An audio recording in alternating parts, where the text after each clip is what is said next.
Oh boy, it's been a while. Man, I've been so busy and I'm gonna be busy after today. Oh, so I want to spend a little time just playing around with this project.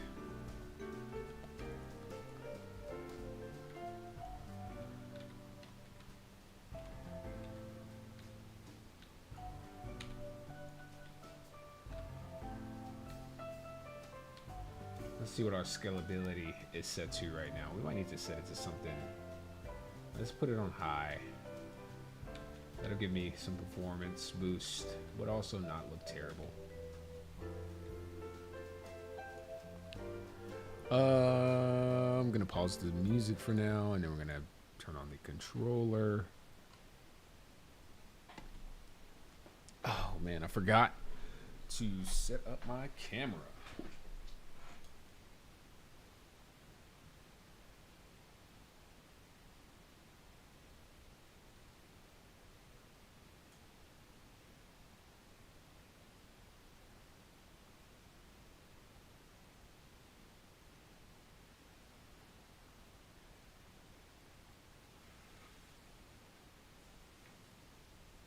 See if we can do this without my camera falling all over the place.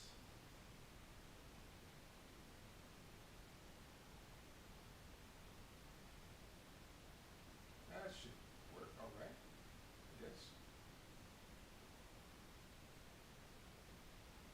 I like that. Excuse me.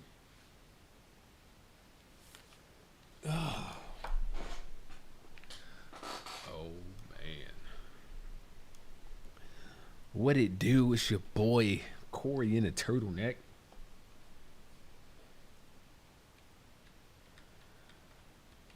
All right, let's see. This should be set to.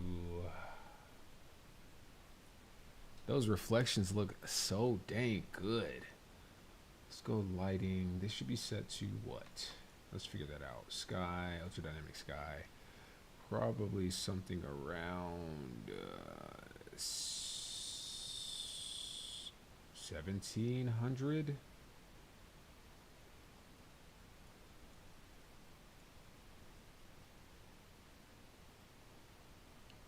Yeah, that's usually about where I have it. Huh.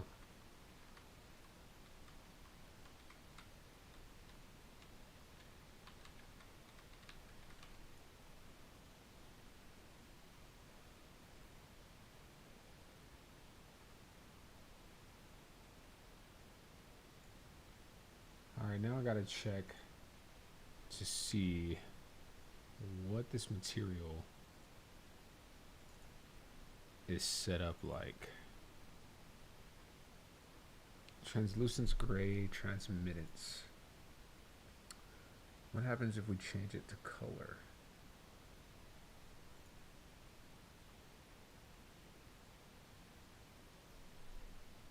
I don't know. I guess that's something worth considering. It's default lit. Color transmittance only.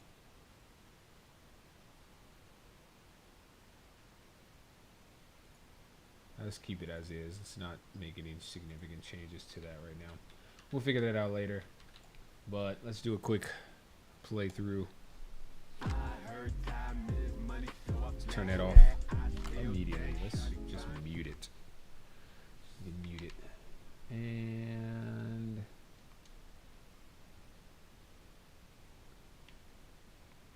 controller input is always slow because I don't know how to scale the movement. But everything looks and feels good. As soon as you step in this room, actually I'm just gonna grab the door and open it without going in there.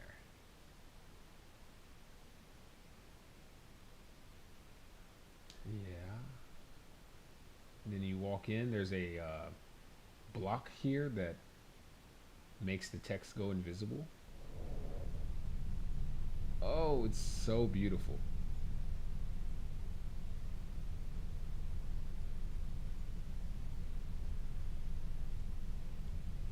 feel like the mouse experience is going to be way better. I have more control over speed and whatnot. But I don't remember middle mouse button. There it is. So I'm trying to look at some details to a couple things.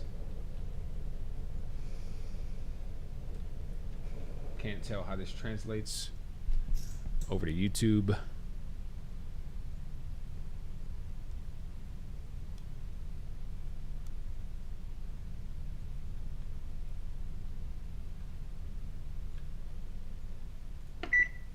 It is 12:49, so my clocks are right. Let's check the other one.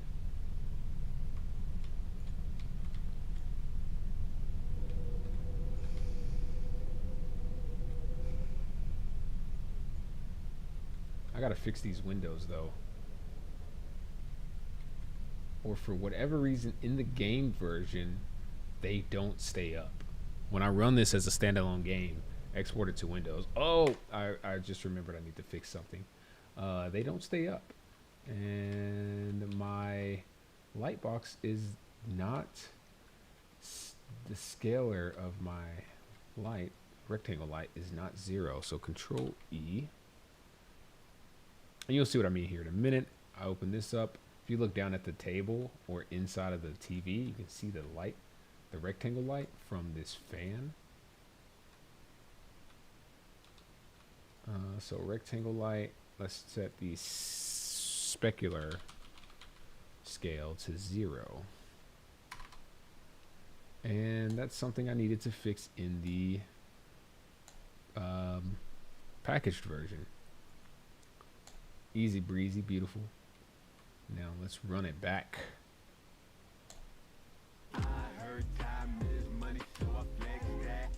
Enter M was to mute the audio.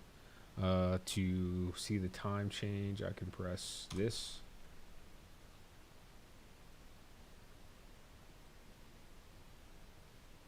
And again.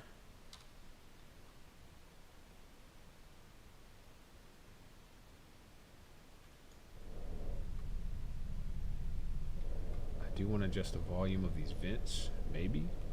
I think they could be a little quieter.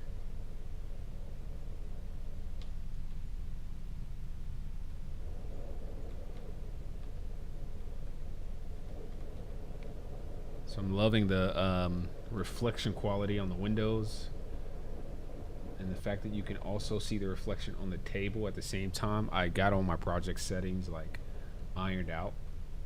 I can grab and move furniture. R is to rotate it. So let me bring that, put it right there. Bring this one. Oh, left click is to, or E, interact, or left click is to switch the item. So let's put it in this corner.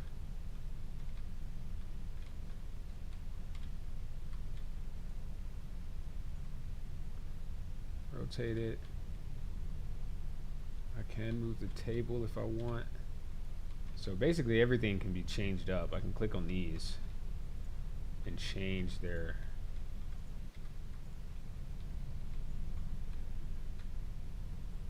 which the asset.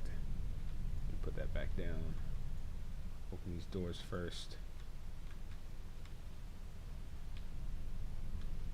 So really this was just a playful, like a fun project to test whether I can actually create a digital twin of the basement or not. It's my buddy's house.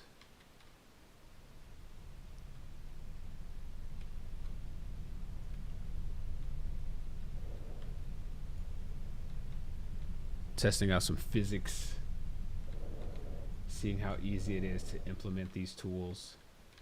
I wish that I could, like, I'm gonna try this real quick.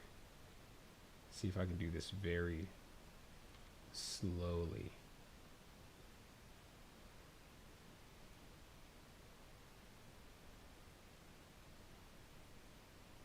Oh, it feels a little heavy. Can I use the controller at the same time to move? Yeah.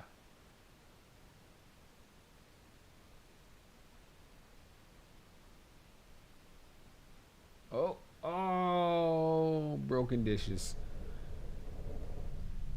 Maybe I need to put a bowl on there instead.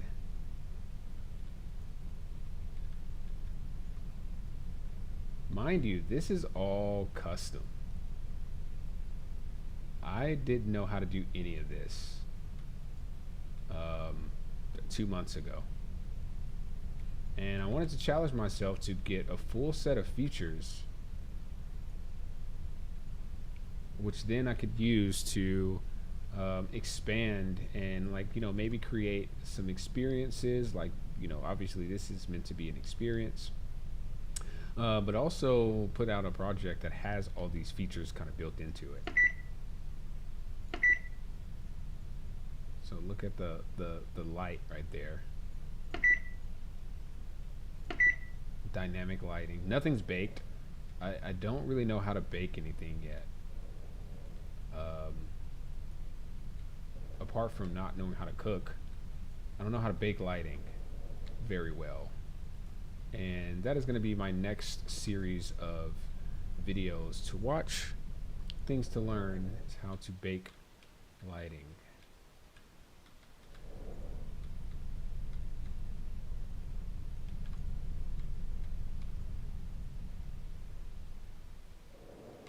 I kept the door kind of a traditional unpainted color.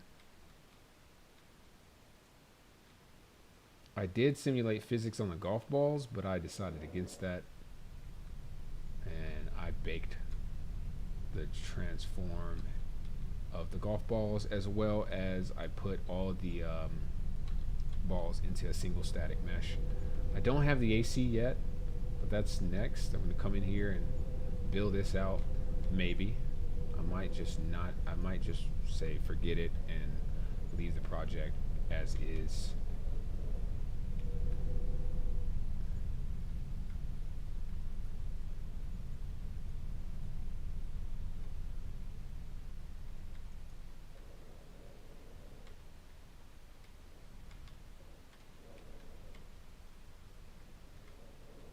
So once I upgrade this project, like, this is already using megalights, but once I use some of the newer technologies, I think we can make this look 10 times better and still have great performance.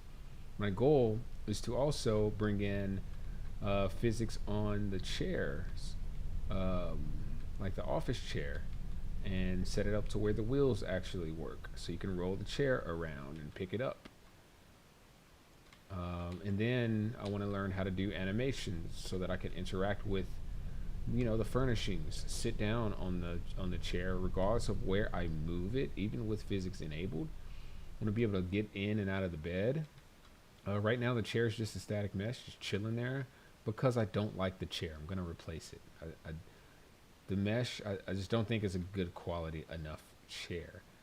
I'm gonna bring in some wiring. Like, I want to finish the scene out to the fullest. Bring in some clothes, some random stuff to put up there, some boxes to drop in here.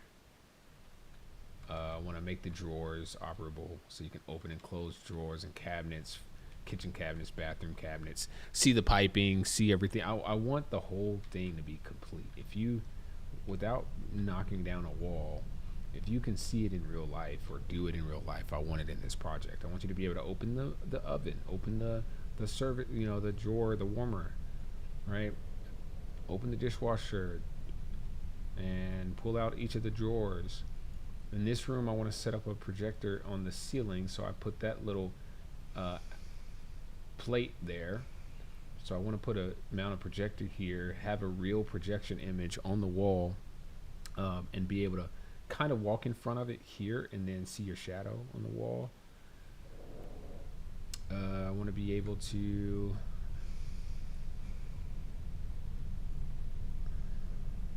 put a door here that doesn't open.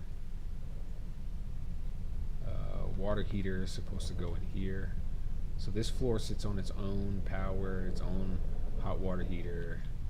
and central AC.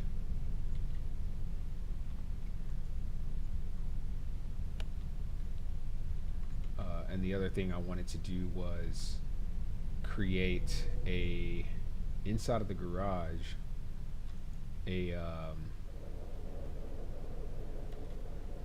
breaker box. Little old me, little old Zeppelin, little old Parker, and my sweet mom.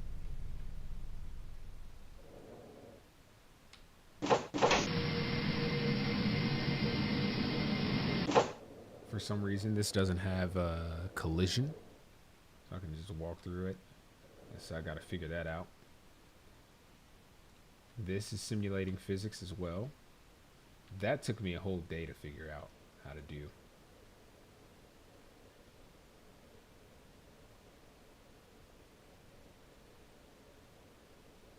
But super impressed with how that turned out.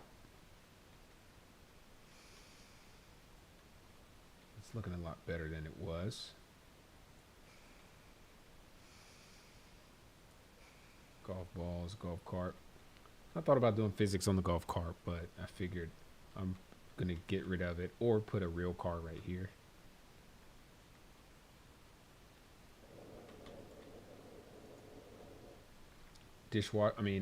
Washer dryer is supposed to be in here.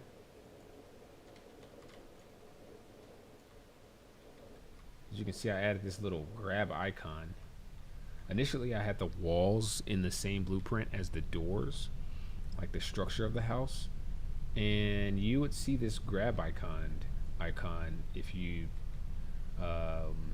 were pointing your camera towards the wall. So I had to take the wall out of the blueprint so that this only showed up when you got in front of a door.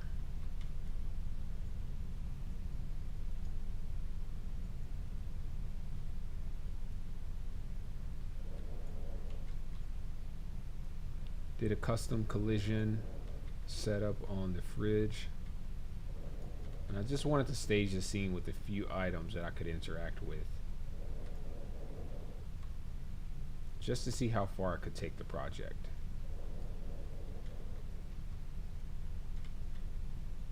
As you can see, the collision is kind of off in the freezer, but that's all right. Who's judging?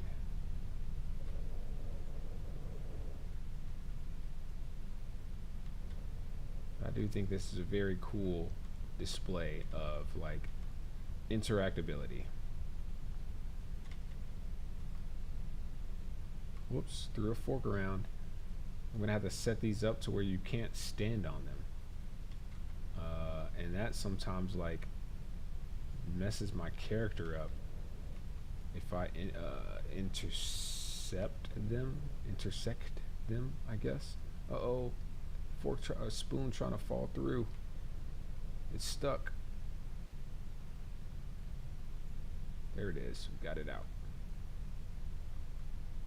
Tiny, very tiny.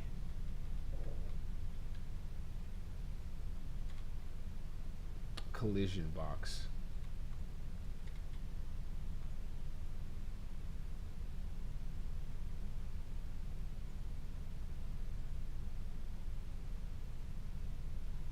Well, that just disappeared. And then I can grab this and move it around. So little cool things like that. I mean, it's not much, but maybe it is much.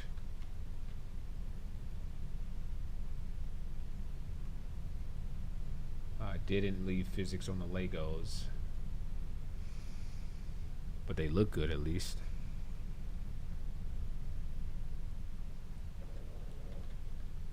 Turn this on and off. I can turn the volume back on the TV. The last city. Let's turn the lights off. It was our whole base of operations. If that city is still standing, that's the last place you want to go. I can turn all the lights off at once. And and then go to the TV. I believe no one in this family wants to sing Garrett Fields, yeah, Batman Forever. That show roses in Let's turn the light on outside. light hates the gloom on the grave.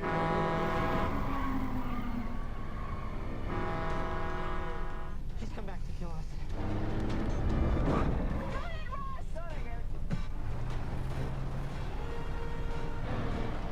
You gotta go faster, Dad, go faster. The presser doesn't go any faster. Okay, well, what are we gonna do? They say maybe if I press this rabbit button, it'll like give it a boost or something. Yes, try it. Why would there be a button for that? Why is it a rabbit? Okay, rocket. Yes. Try that. What's happening? Grab the wheel, grab the wheel. Hit the brake, hit the gas, hit the Okay, gas. I'm trying to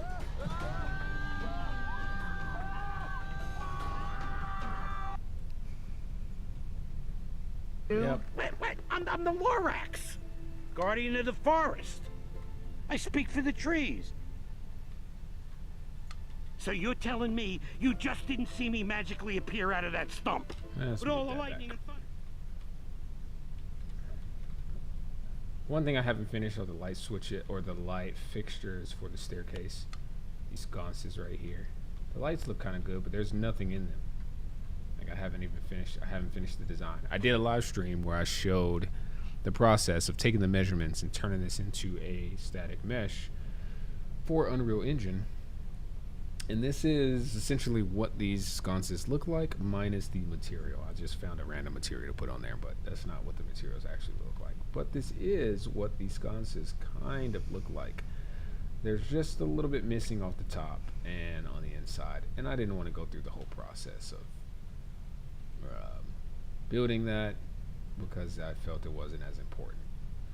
These, I think I did a live stream on these, and I did a whole live stream doing these, and these are real paintings and canvases that are and signs that are actually in my room right now behind a dresser.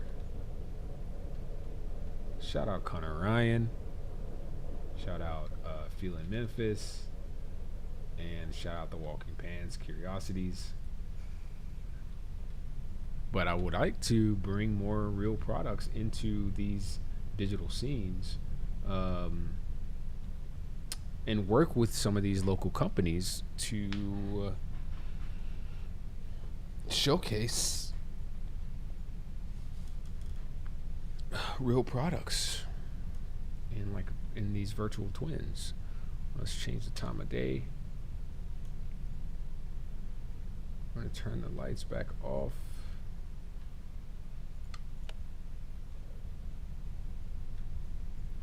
And this gives you kind of an accurate view.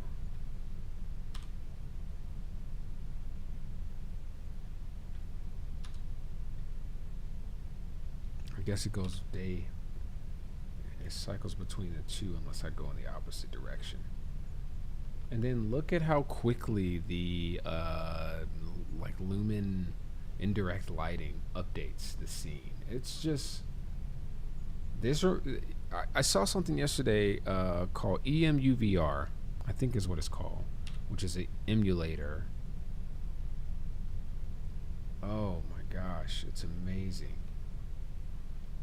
how the space just completely transforms when, you know, seeing different times of day and getting a near real time update. Oh, it's so pretty, it's so beautiful, it's so good.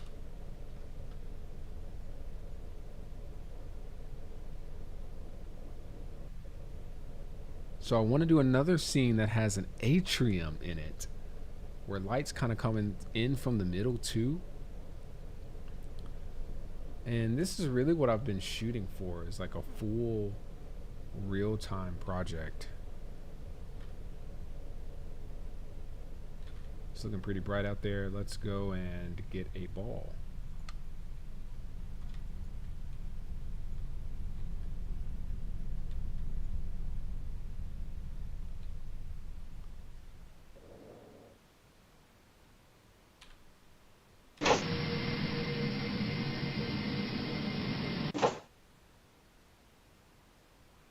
take a look at this bad boy.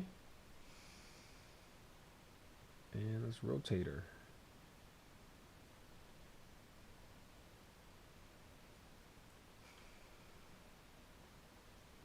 This is almost impossible to do right now. Plus, you know, actually, as a matter of fact, let me try to fix that. Let's go to player collision. I knew something was wrong with this. I knew something was wrong with this. Control E. We've got to we got to customize the collision. So let's collision remove. Let's add box simplified. Let's zoom in here so we can see what we're working with. And let's transform this collision to only be here for now. Let's put it up like this.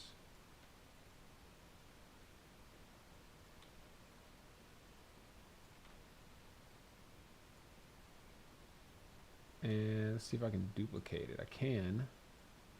So let's drop it down to here.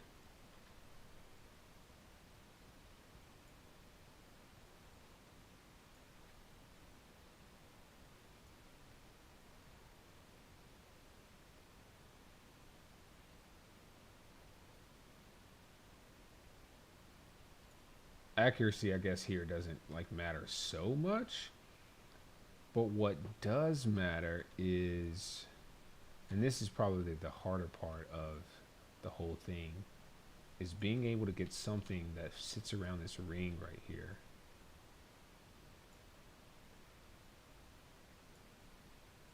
That can basically accurately represent this.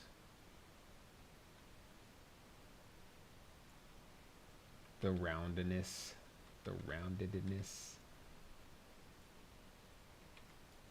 of this. We're gonna try this real quick and see if we can pull this off.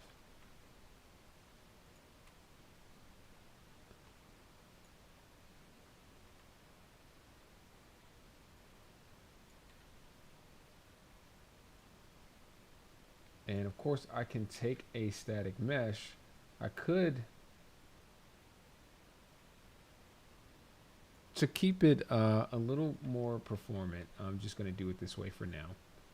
But I could probably get away with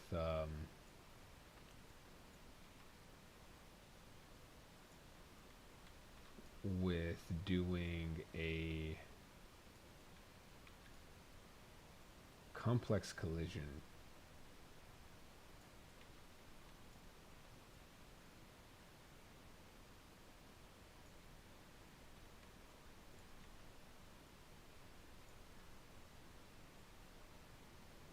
Let's keep it simple.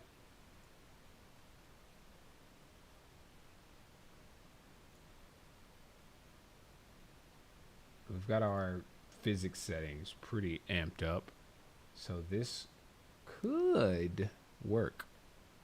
This could work. There's no collision on the rim itself. So let's. Oh, I didn't mean to close it. What am I thinking? Good lordy. Good thing we have a beefy computer. I'm thinking I'm closing the static mesh editor. I close the damn whole editor. All right, let's reboot her. Less than a minute, I promise.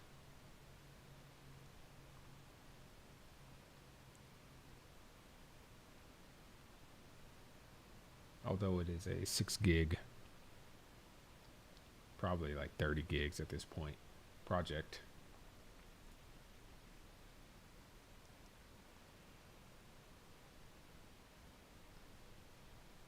You know, that's worth looking into at this point. Let me look at it real quick.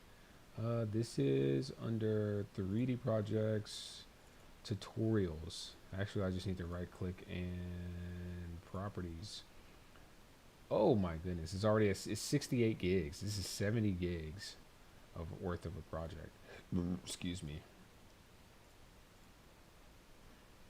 Because there's a lot of stuff that I'm not using in it that I have imported. And if I clean the project, I'm curious to know exactly how big the project would be if I cleared out all the assets, static meshes, etc. that I'm not using. But 70 gigs, I think I said 70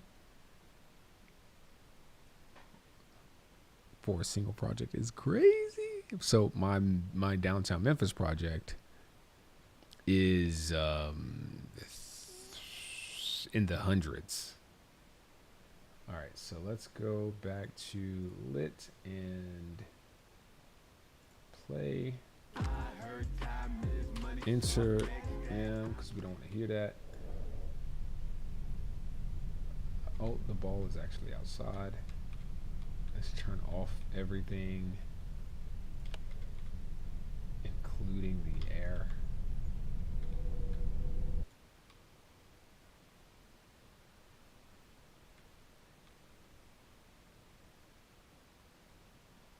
I can open the windows from out here too.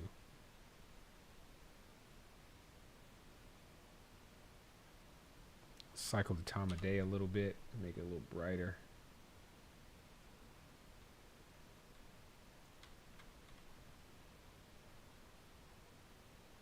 We have no audio on this thing, but I can throw it and it'll bounce like it's supposed to.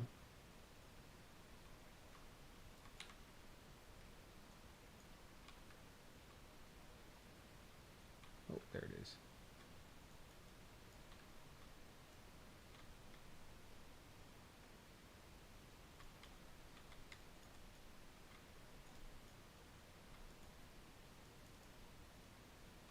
I need a catch system. Oh no! I also need a run system.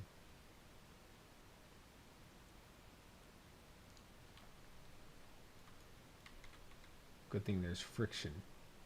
I gotta figure out how high to throw it. I need to import the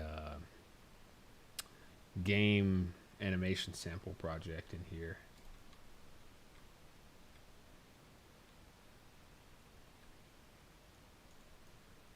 And what I could do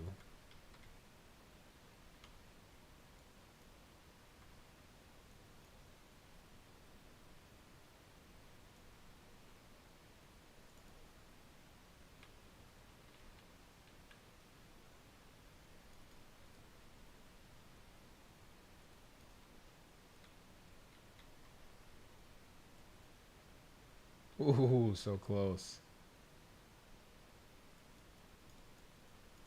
This is not meant to be a basketball game, so. Hey, I need to put like a, a little congratulations like sound in there if the ball goes through the hoop. These girls are so crazy. I take Venmo and Cash App. Subscribe if you like the content I'm posting. Boy, we have just disillusioned. We have delusioned. I don't even know which word like is the correct word. These girls are lost in the sauce.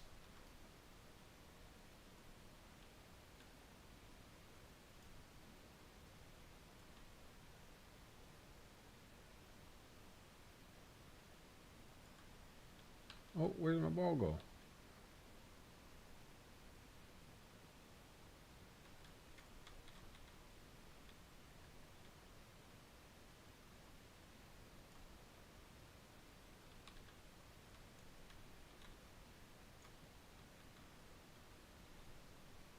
Oh, hell no. Come on now.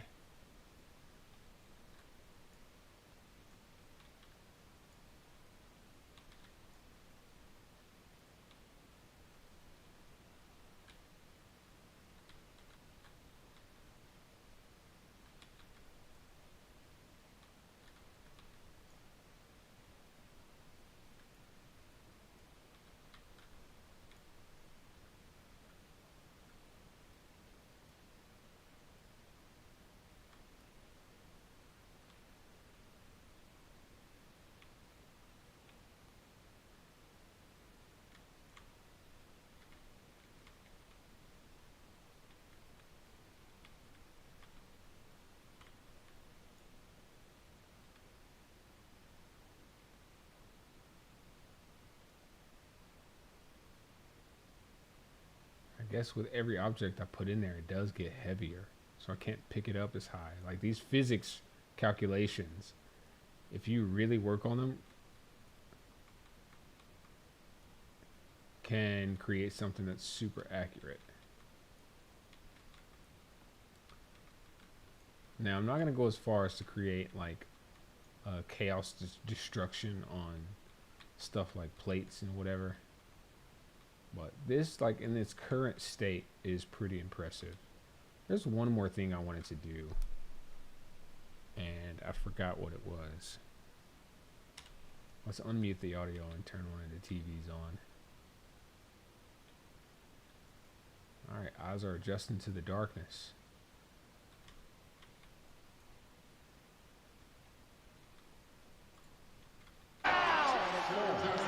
Back in South Carolina. Man, look, I'm trying to tell you. Come down to my hood and play with me. All he did was bring the Grizzlies with him. Now what is it? Jaren Jackson Jr. running the floor, takes the contact, and nice finish by him. This is fun to watch. Morant going behind the back, down the lane, leaves it for Clark, who scores. He get another stop. I see it, Morant, beautiful behind the back. You know how much I talk about being able to change direction while still. Huff passes out of the double, extra pass. Morant drives, got by Richards, hangs, and banks it in.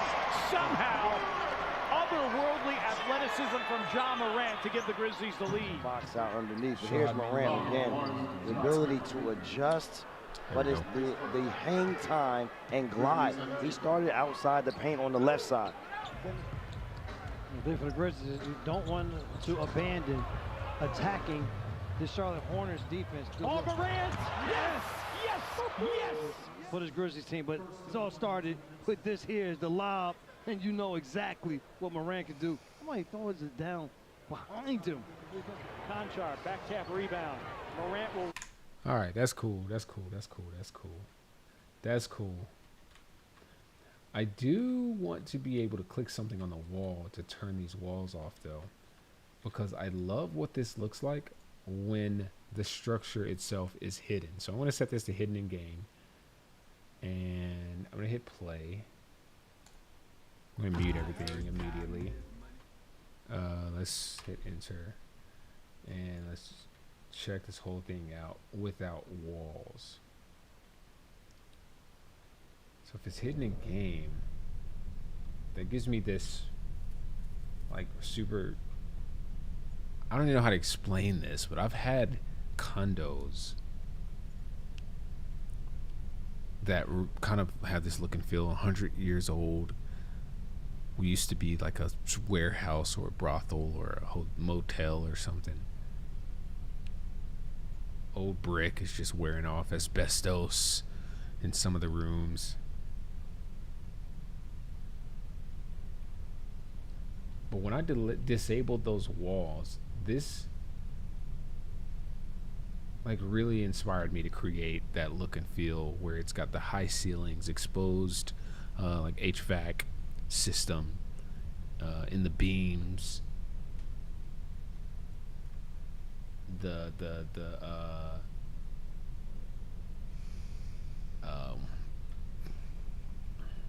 outlets, receptacles, like kind of screwed in on the outside of the brick. So it made me wonder, what could a version of this look like if it was all brick and exposed like this? Now you can see the back of my meshes, which is kind of funny. Not gonna lie, yeah, it still looks really good. This is the only one that's almost appropriately textured. That one's appropriately textured because the back and the front of this sign is the same in real life. And then this is actually supposed to be like white, but to just get the asset created, I just projected the texture, the material.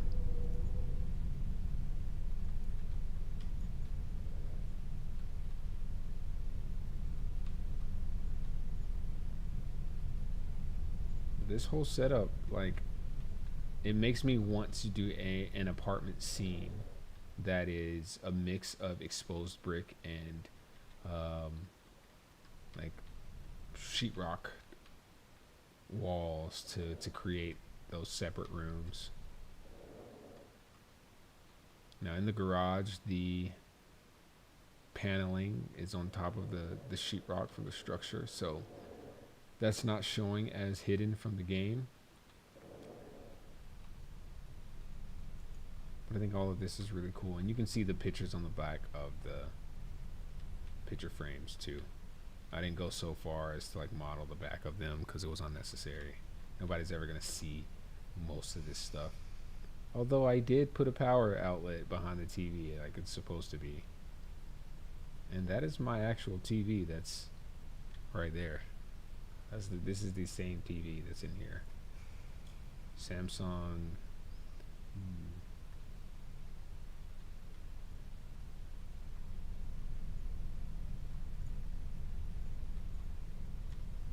Can still move anything around.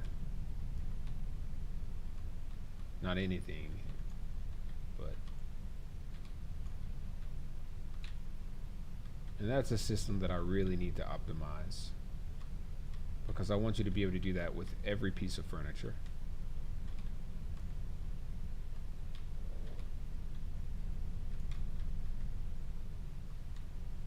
Let's cycle the time of day again.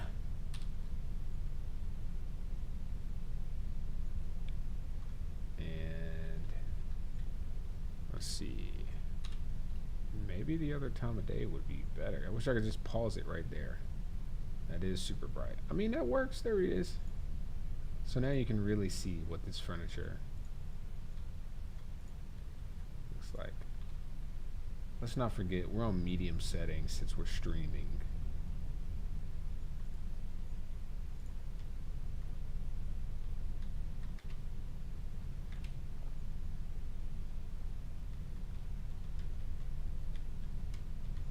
But this reminds me of our old house in Mississippi. It had high vaulted ceilings, and the fan was, you know, at about the same height, but it had a long, you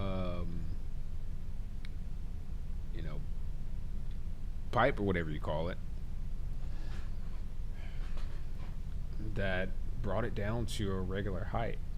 And I used to think that stuff was so scary when I was little. The ceiling, I mean, even growing up, it probably would feel a little bit weird just standing under one of those fans. And I don't know, I've always had these weird nightmares that the fan was either gonna fall on me or, I don't know, something weird.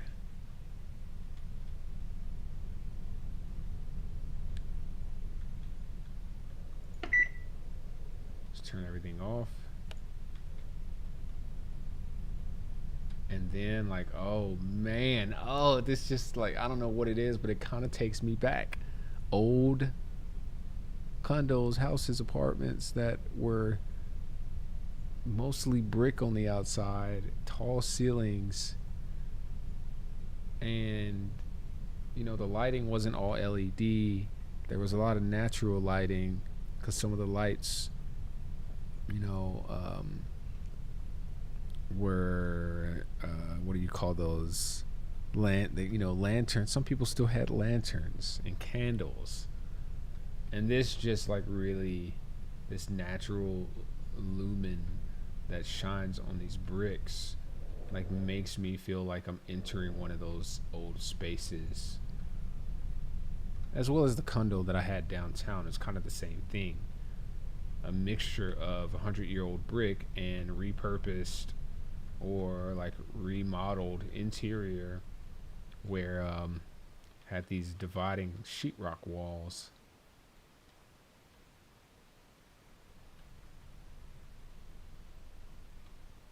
I need to implement this into the game to where I can either, I don't know how I would go about doing it without wasting a significant amount of time, but just turning off the structural walls will create a whole different vibe that just feels interesting and gives you like this, I'd call it an X-ray view of the project.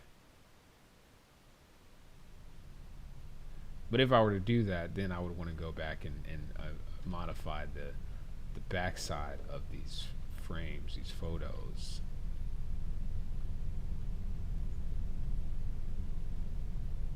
That's cool though. I'm super proud of this. I'm very proud of this.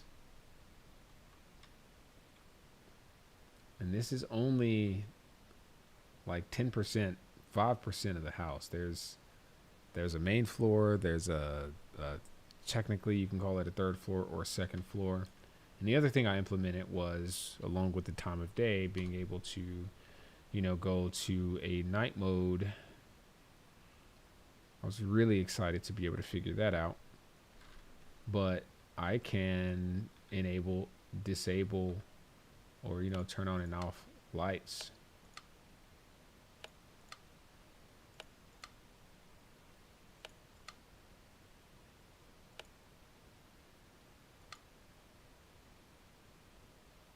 And then close the garage door.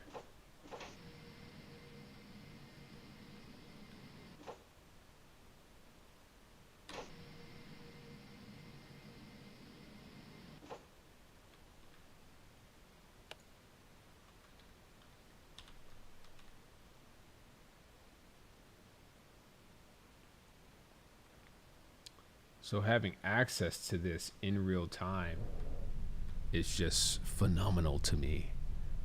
And it's so crazy to see that more and more people aren't using this technology consistently. More and more architectural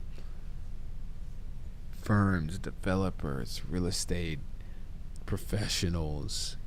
And I cannot wait to get myself in a room with a company that says, we want to innovate and we need you to help us do it. I'm going to check my email real quick, and then I'll consider opening up a new project maybe, or just playing around with some meshes, some static meshes, which is always fun. Let's do that. Let's go to my downloads and let's figure out what we got to work with today. All right, let's see. We go to this PC, local disk. Actually, I think it's going to be in Zeppelin's Rooms folder. We got Sketchfab 2. Probably one called downloads, and let's order by date modified. So 11/12.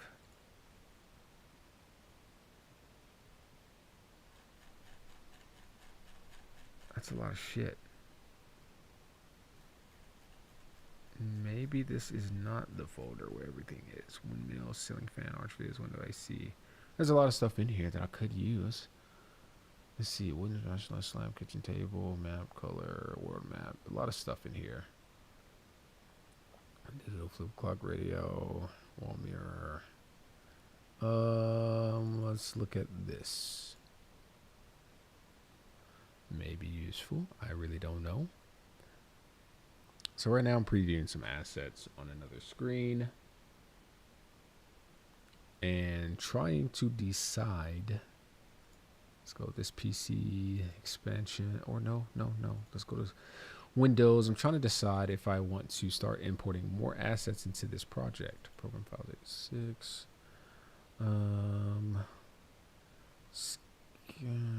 Let's see. If y'all are watching, tell me what's up. What's up? Where are you watching from?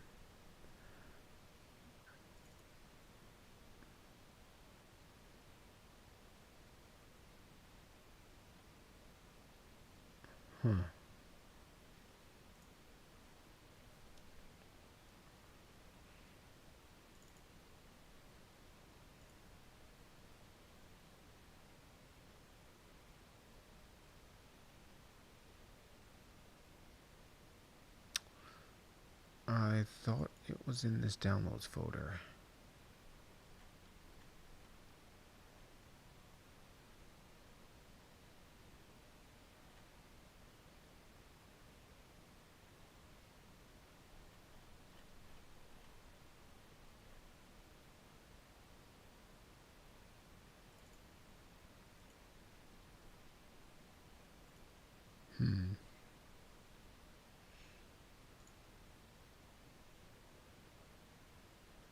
Y'all give me a moment. I'm looking through files to see where those most recent downloads are. Maybe 3D projects. 3D objects.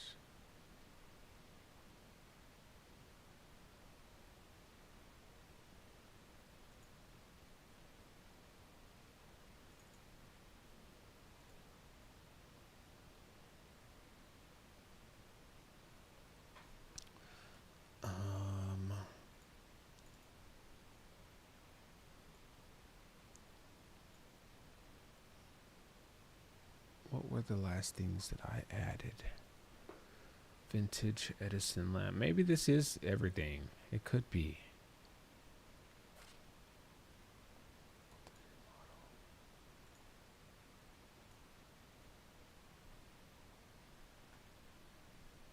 All right, so let's go by name then.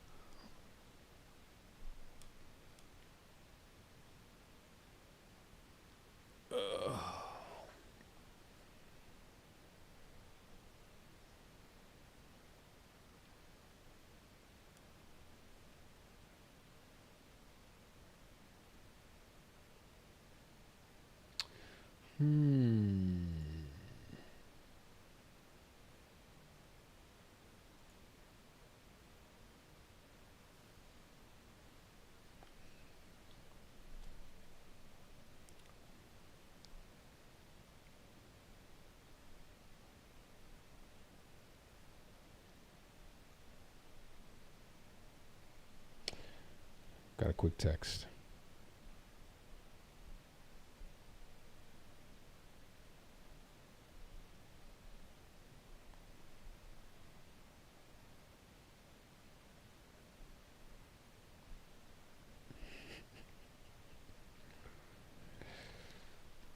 Oh, that's good.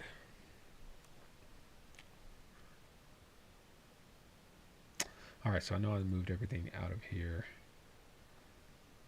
A lot of it's going to be inside of the 3D projects folder. Let's go to tutorials.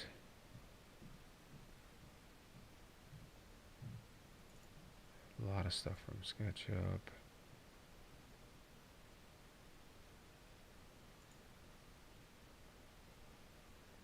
Yeah, I moved some things around the other day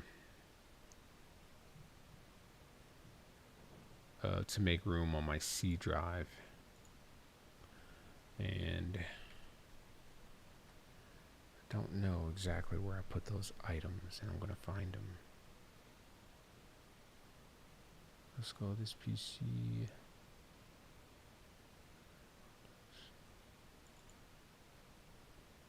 By the way, if you go to my YouTube,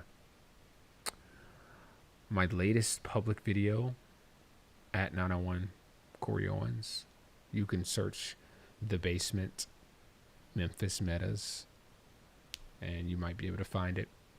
You can download this project as a demo, as an executable for Windows if you want to try to run this on your machine, on your computer. I recommend trying it. Give me some feedback. Let me know if you are able to actually open it and run it. It might take a minute to load the first time you download it.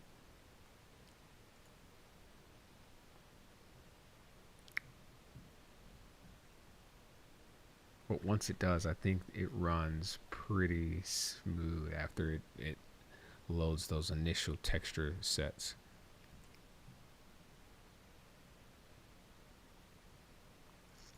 Okay, so yeah, it's pretty hard to tell exactly where I put those models because I don't remember what the last things I downloaded were.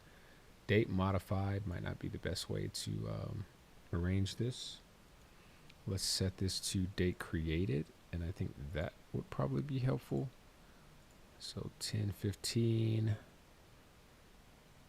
wood table Lego. So yeah, these are pretty old. These are not, this also isn't the right folder. Let's try Sketchfab 2. Sketchfab.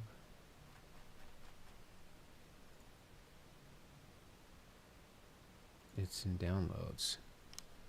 Okay, so date created 11/12. This has got to be it. This is it. Okay, so first things first, or maybe not first things first. It is totally Corey in the house. I can't wait till y'all get y'all's live stream set up, because we about to be twitching, man. We about to be twitching. Let's see. I'm gonna do something out of the ordinary for this one. And maybe this will be good for like product visualization. So we're gonna try a shoe. We're gonna try a shoe.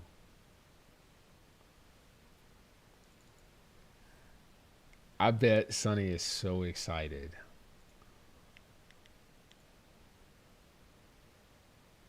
He's probably the biggest kid like inside of his chest right now, like thinking about all his stuff. But I'm super stoked. I cannot wait to see it all come together. He's gonna be really proud. Nike Dunk Chunky Nike Dunk SB Chunky Dunky is what we got. Chunky Dunky.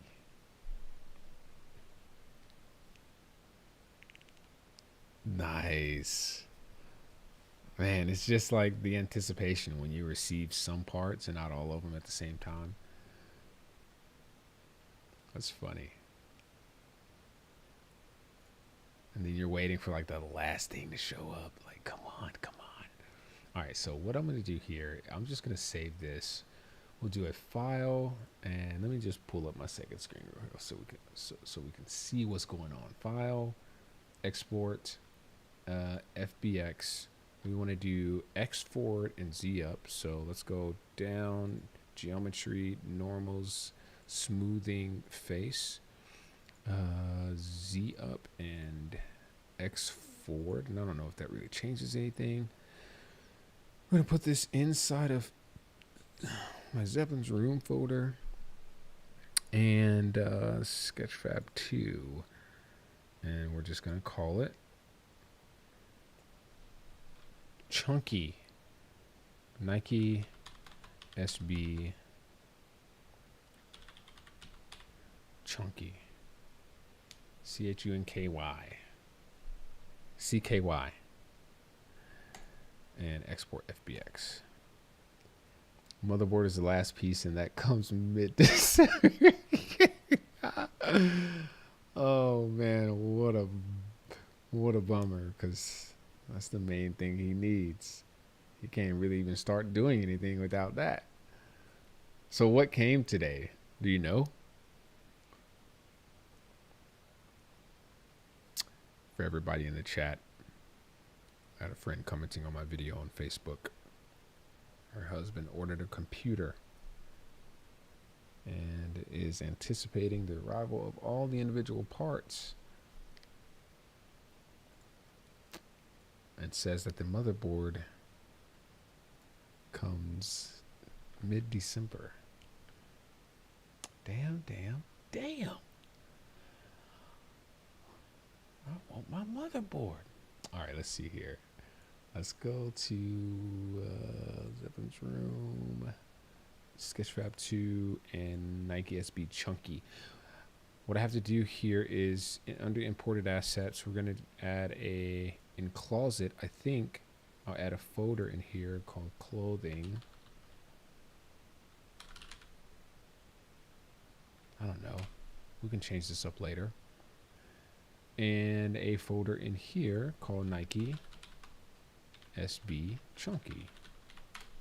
And then I can just drag and drop the FBX. It's going to ask me what I want to import. We want everything. We want materials, textures, static mesh, import.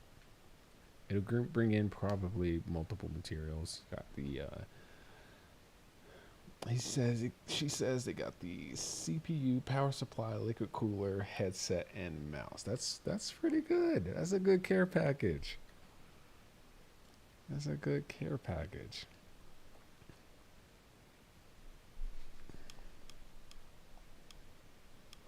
Man, got the orange box. All right, let's see. We have how many static meshes? 1, 2, 3, 4, 5, 6, 7, 8, 9. We could combine these, but let's figure out what these materials are supposed to look like. I'm going to open up a new project, file new, or not a new project, a new level. So let's go to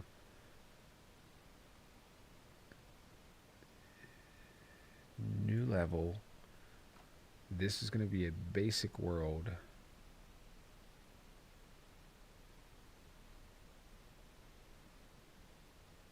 Basic world will do. I'm going to save this. And the first thing I want to do is get rid of the sky and then put my own lighting system in here.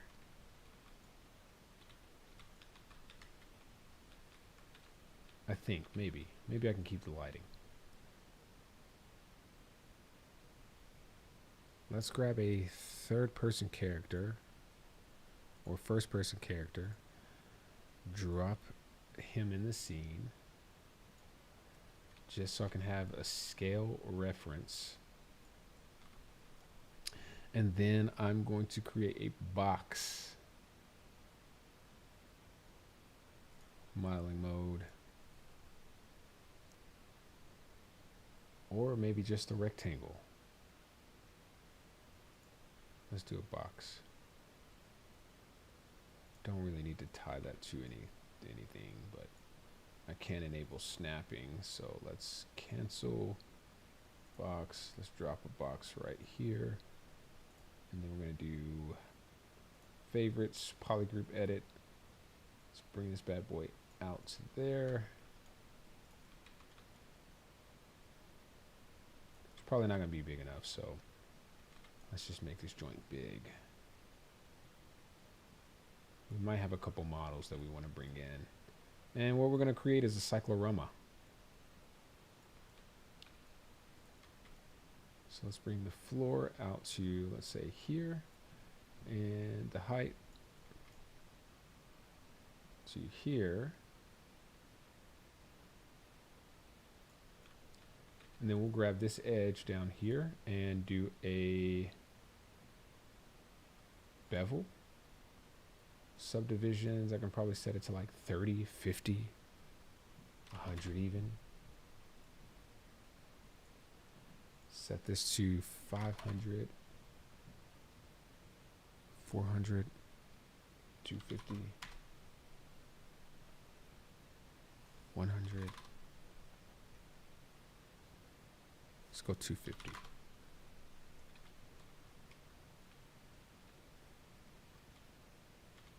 That could be pretty good. 250. Let's grab, let's say accept round weight. What does that mean? Actually, I like that better. Round weight to 2. Accept. Let's grab this face, and these two.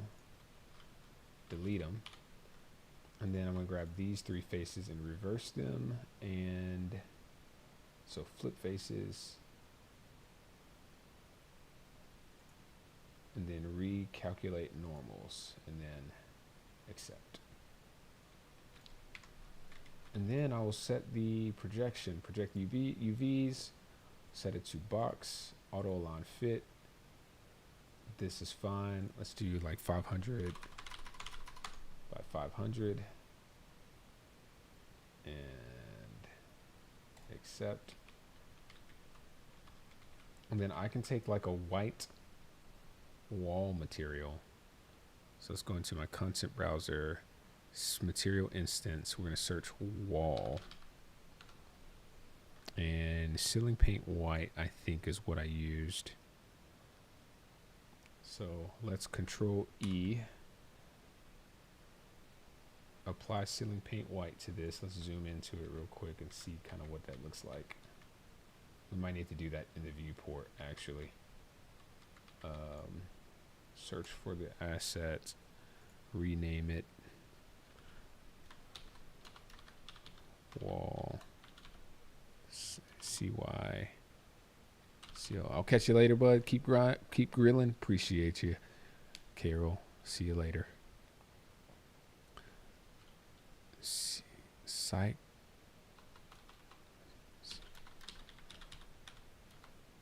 How do you spell that? Cyclorama. I think it's CY. CLORAMA. Yep, I'm not as stupid as people think I am. Cyclorama wall. We're gonna make a new folder for that too. So let's go. This is in generated query. Let's search imported assets. We're gonna create a new folder. This is gonna be gallery. And then we're gonna take that cyclorama wall and put it inside of that folder. Always important to stay organized. So I can close this and then zoom in here. The only thing I need to look into now is like studio lighting.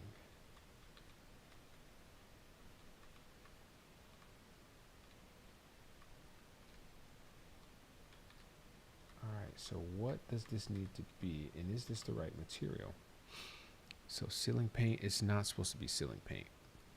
It needs to be wall paint. So wall white.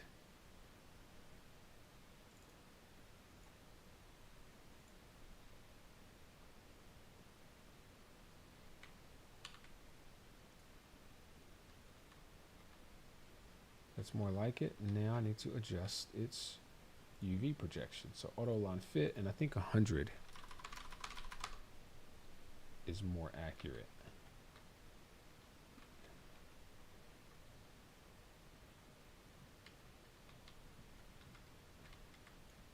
Let's change the rotation to 0, 0, 0.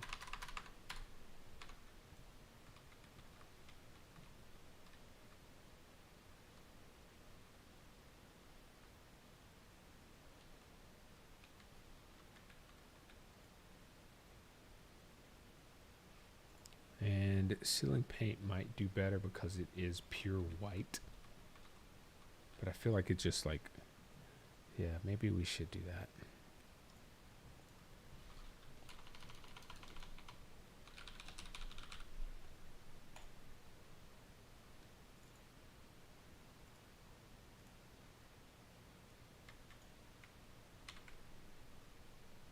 This map is going to be called gallery.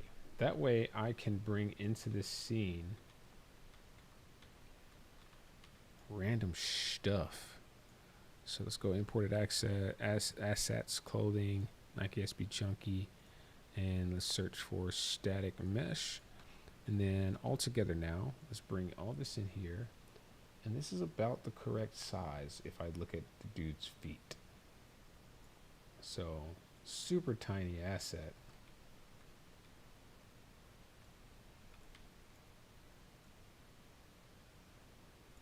And let's turn off snapping. Let's go to modeling, and we will rotate this. So let's edit pivot.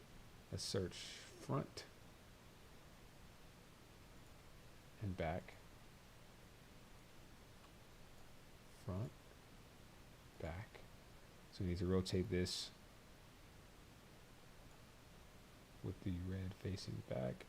Let's hit accept.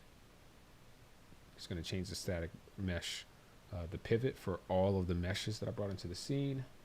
And then we need to do it one more time, but then we're going to set the pivot to bottom. Accept.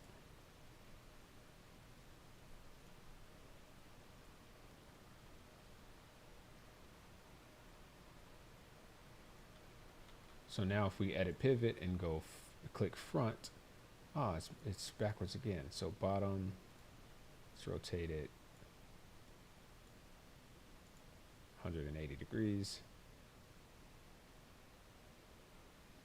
And for whatever reason, when it's a front-facing asset, the output of the thumbnail image shows the back side of it when you make the pivot face the front. Let's turn this thing around. And let's figure out what the deal is with our material instances. We've got, oh boy, chunky dunky layered tongue. Obviously that goes on the tongue. So I need 1, 2, 3, 4 materials. I'm going to go into the master material, materials, master material. We're going to create a material instance. MI, Nike, SB, chunky tongue. I'm going to drop that in our folder with the Nike SB mesh. Go into the mesh and let's apply this to the tongue. So it's probably a couple meshes that layered tongue and tongue. So Control E. Let's put this on there. Save it.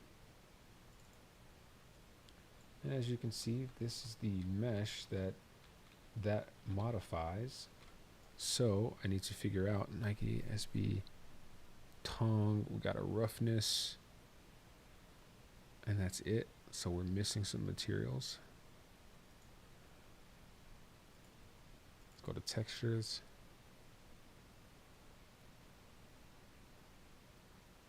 So tongue, ambient occlusion, base color, normal is what's missing. Let's throw that in here.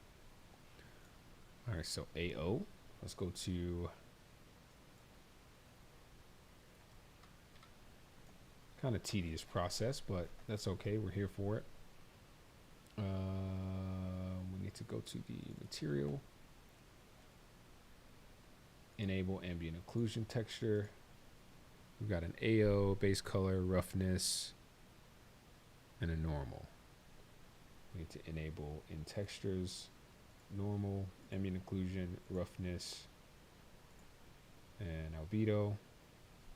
So let's first do the AO, and then the base color,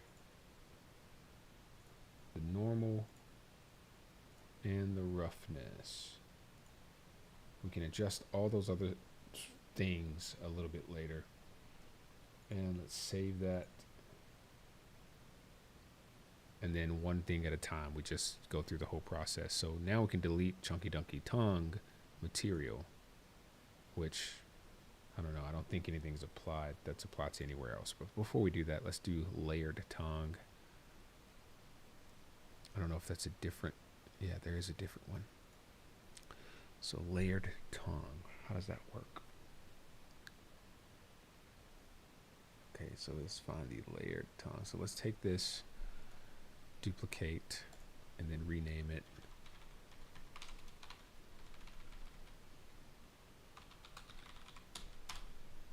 Open it.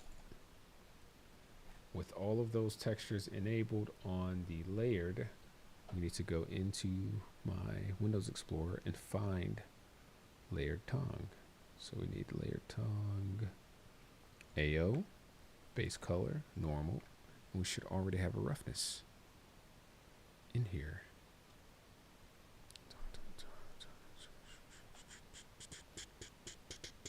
So we got layered tongue, base color, layered tongue, roughness. We need normal and AO.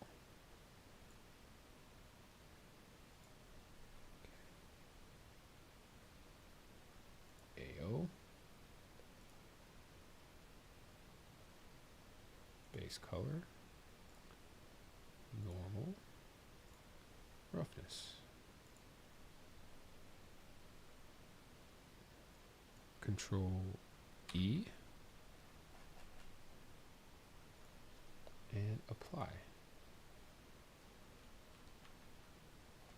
As you can see, we're already getting a little bit of detail in there, and it's looking kind of good. It's looking kind of nice.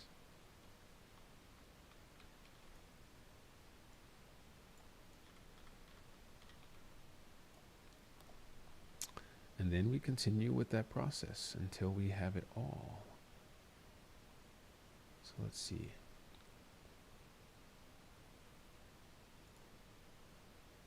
Layered heel is next. So let's delete. Let's duplicate.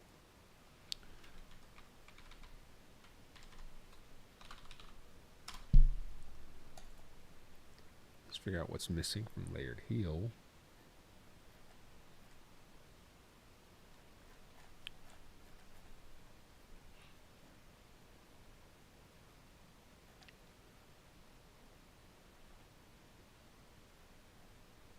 We got base color and roughness. We need AO and normal.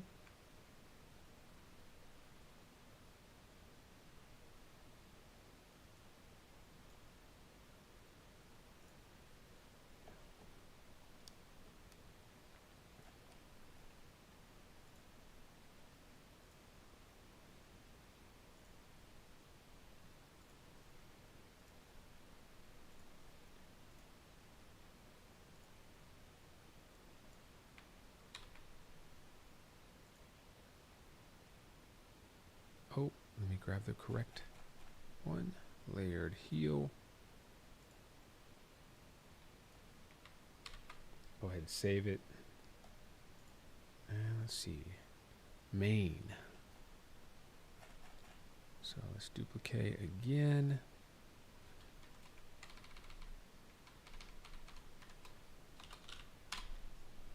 Double click it. And then let's figure out what's missing here. So main base color, main roughness. We need ambient inclusion and normal.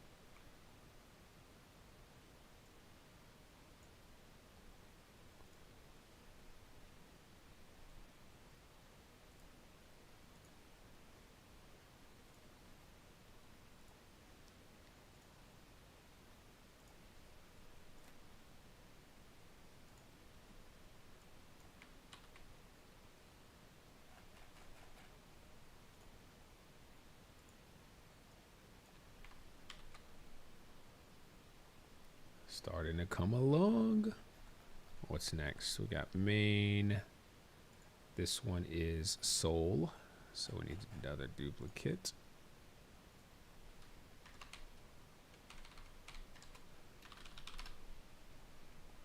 Okay, double click it. And soul, we have roughness only here. So let's figure out where that's at. So we need ambient inclusion, normal, base color, and then repeat the process.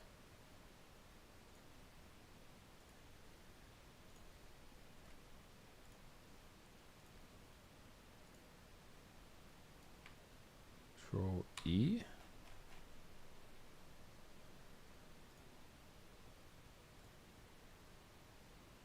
Okay then.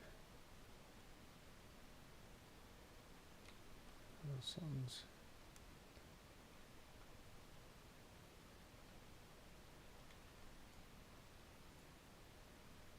Control E again. That's more like it. Okay, what is this? Heel.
Okay, that's probably everything. The only downside, if any, is that if we were to mirror this, our Nike text would be backwards.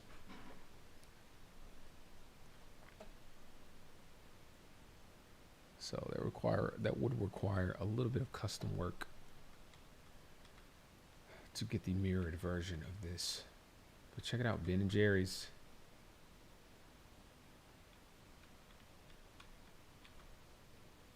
If it ain't fun, don't do the shit. You know what I'm saying? If it ain't fun, don't do it. What about the stitching? Layered tongue. Did we already do a layered tongue? We did a layered tongue.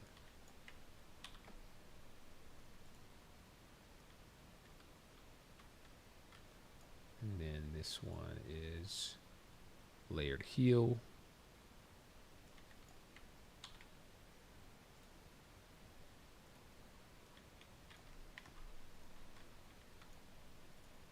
This one's already set. Are we missing anything else? What about this? Yeah, we're good. All right, so if I go back to the static mesh, all the meshes should now have a material, which means I can delete all of the materials that came with the FBX file. Force delete, don't need them. And then I can merge these meshes. So let's Control Shift save. And let's grab all of these meshes. We're going to use the merge and from first input object. Accept. This is going to turn this from 9 meshes, static meshes, to 1 static mesh. We're maintaining all of those material slots and maintaining the position of my pivot gizmo, whatever you want to call it, axes. And now I can go and rename the static mesh to Nike Dunk. Yeah, Nike SB Chunky Dunky. And I'll even put SM on the front of it. Just copy that. Save that. Let's rename it in the outliner as well without the SM. I'll even put shoe.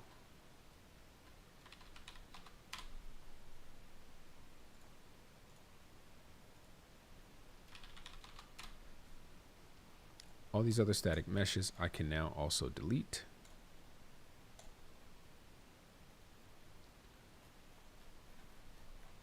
Okay then. So we've got 1, 2, 3, 4, 5, 6 material instances, all referencing my primary material.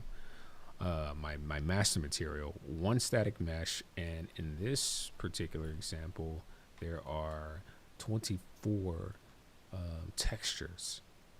So 24 textures plus 6 material instances, that's 30, plus the static mesh, like 31 draw calls, I think.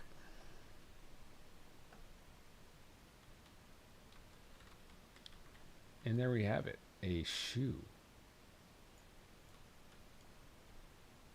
Now I could go in further, like modify the glossiness of some of the materials. Looks like there are a couple of them that have they're a little off, but for the most part, the whole thing looks okay. Not much to complain about. Now, as I said before, if I go and duplicate this, And if we were to like mirror this whole thing, so let's do a transform. Let's right click. Got to transform this on the red axis. So transform mirror. I think that's X. No. It is on the X axis, but I have to mirror it on the green. So transform mirror Y. As you can see, now my logo is backwards. And it means everything now needs to be modified, which I think is not hard to do. I just don't feel like doing it. But at least from a distance, it looks appropriate. And if I really wanted to, I could go and like build this out to attach it to my dude's feet.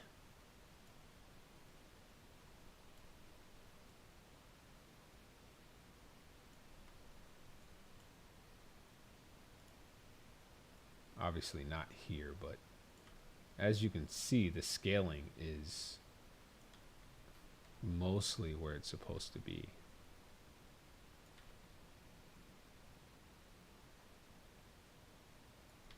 Oh boy, got on some chunky donkeys.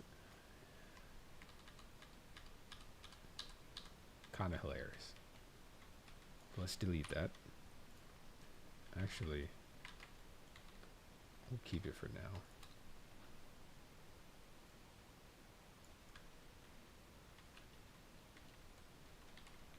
And then what I would do is I would reference a real pair to see what parts need to be more like shiny, more specular than others. Let's go to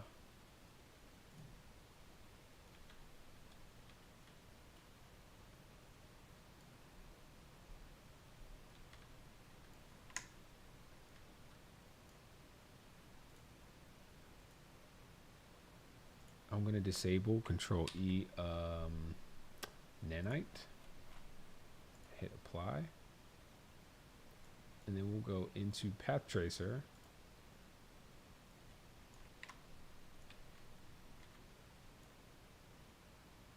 It looks all right. I could improve this to make it like render and look a little more attractive.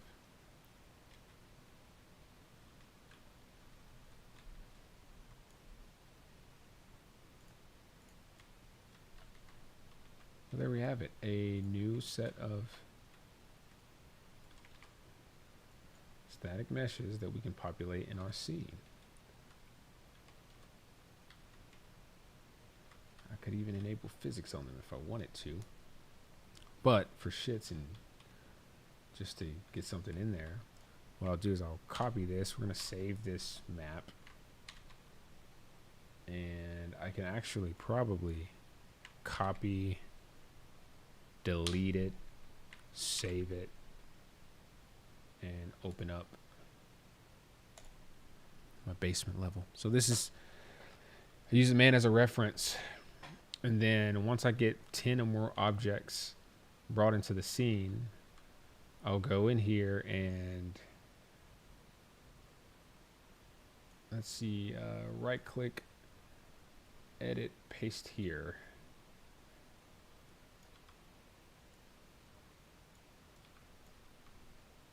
And since I already got my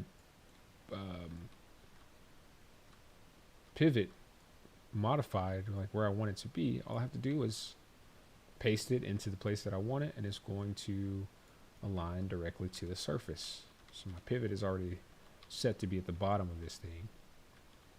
So we'll even put it closer to the wall. So, you know, I would do this with like 100 objects. 100 objects, and then I would bring those 100 objects into my new scene once they're optimized. And that's the thing, a lot of people that I see doing this type of stuff, they bring in a car, for example, into a scene, and it has 100 materials on it. Each of the materials is not an instance, it's a master material, and they keep those materials applied. They fix those materials in terms of adding the textures that are missing, but they don't convert them to a instance of their own master material. And then they have 50 to 100 different static meshes loading in the scene all at once, whereas I delete all those static meshes after I convert it to one mesh once I get my own custom materials put on the mesh. So technically this is one mesh in the scene, even though it looks like two pairs, like two shoes a pair. It's actually one shoe, the other one is just mirrored. So it's not two meshes, it's one mesh instance, and the other one is just transformed into a mirror.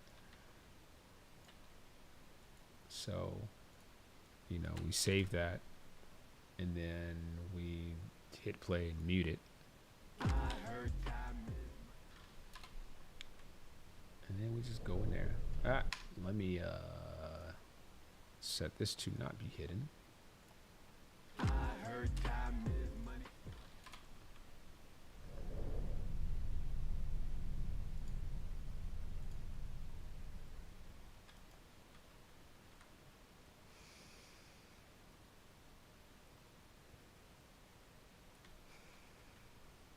So once I populate, like, I will spend a day on 2 rooms. I'll do a whole closet and stage out the room, and then I'll do another room.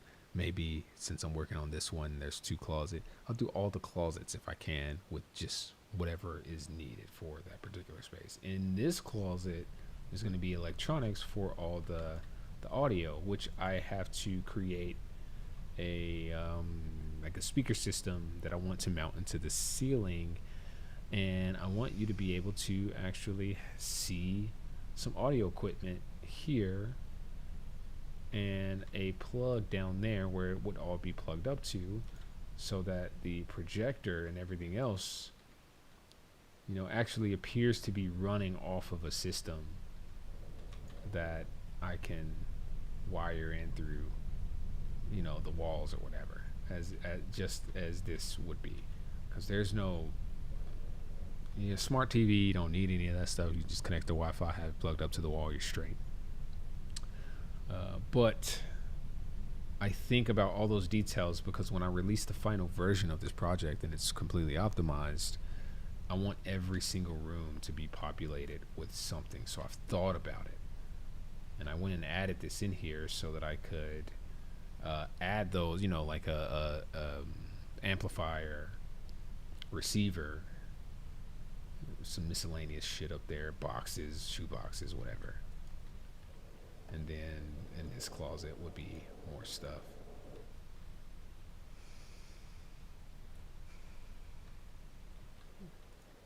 So the more realistic looking, the more satisfied I am with the overall state of the project.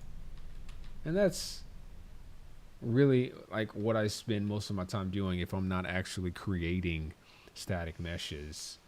I'm bringing meshes in so that I can like really make the scene feel a lot more alive.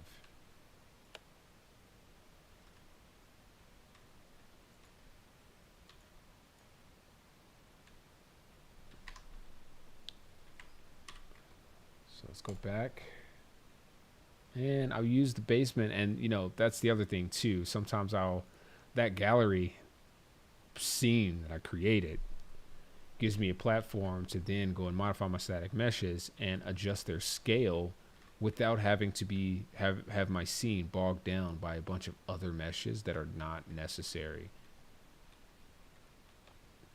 Right, so you know what would be next? And I'm probably gonna like end the stream here shortly because I don't want to be doing this all day. But another example would be, let's see, we got carpets, vacuums, a bunch of random stuff. Smart plugs, subdivision, what is that? Oh.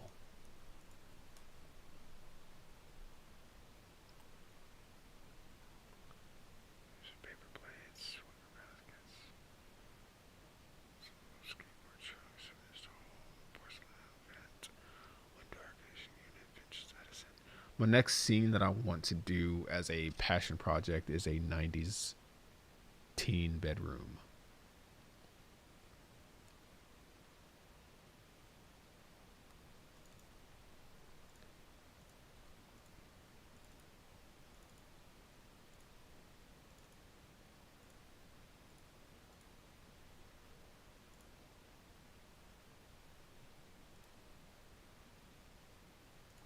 Ceiling fan, a lamp. What is this?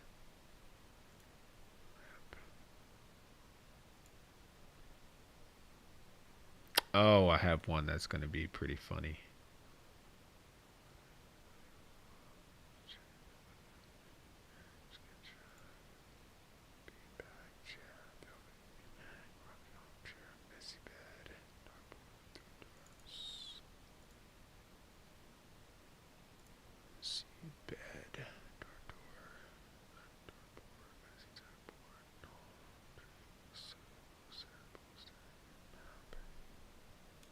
Looking through my files real quick.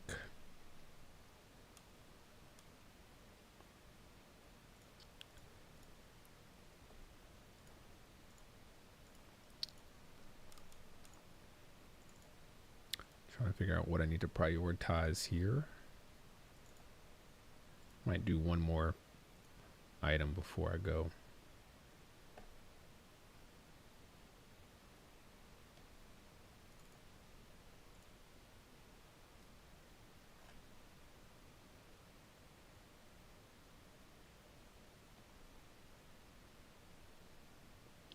Ooh. I've got one that really interests me. Oh, baby.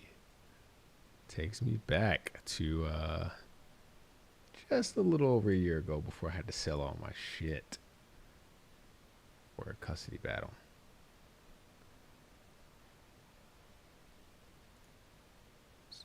Export FBX. This is going to be negative Y forward and Z up.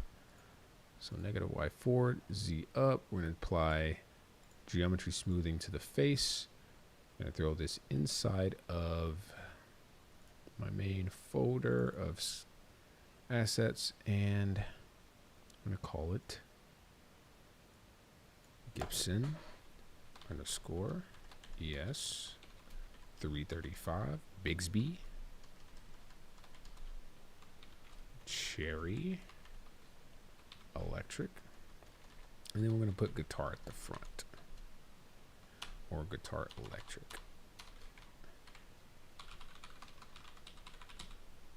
Score. And this is 72 static meshes. So that's a lot of meshes. That's a lot of meshes. Don't need to save that. But let's go to electronics, imported assets, electronics appliances. We're just going to create a new folder called instruments. And a new folder in there called guitar Gibson ES 335. Boy, how I miss my guitar. Drop the static mesh in there. We want everything. It's going to be a lot of shit, and it might not import all the materials, all the textures. So I could just go to textures and just grab everything and double check. Say texture. We only have two things here, which is the roughness and it appears the metallic, so I need normal. Oh, that's good. It looks as though there's only going to be one material for this whole thing. So what I'll do real quick is I will go to my master material, right click, create instance. This is going to be mi guitar Gibson ES 335. Let's put this in the folder. we can immediately go and edit this. So grab a material instance, double click it, and then go back to textures. And then we're just going to drag and drop these textures into our material. So I need to enable albedo. We need to enable ambient occlusion. Looks like we have a metallic, normal, roughness, and displacement. So roughness, displacement, normal. So let's start there.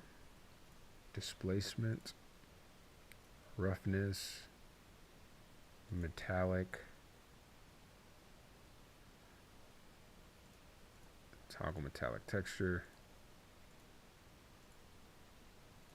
AO, and albedo. Save it. And all of our static meshes, let's filter by static mesh. It's a lot. It's a lot. It's quite possible that I don't have to go through all 72. What I can do is drag these all into the scene.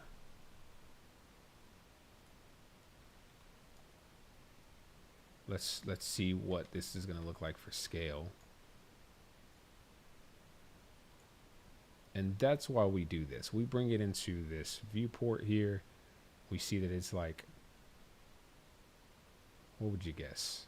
5 times the size it's supposed to be. Let's set this to 45 snap. Face us.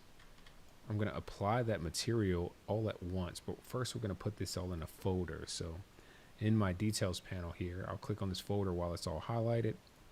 Temporarily, we're just going to call it guitar. You can grab every static mesh and then apply my custom material to it. So let's search material instance, drag it in there. And then the one important thing that I need to do is grab all of those meshes again. Select all, right click, go to nanite and disable nanite. And it's going to render itself correctly. So let's go back to our main view and figure out the scale. But first we want to make sure, looks like the pivot is in the correct place.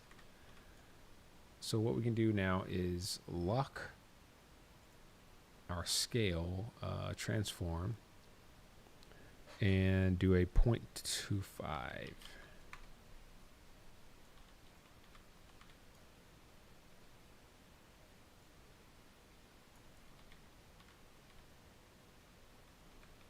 Yeah, man.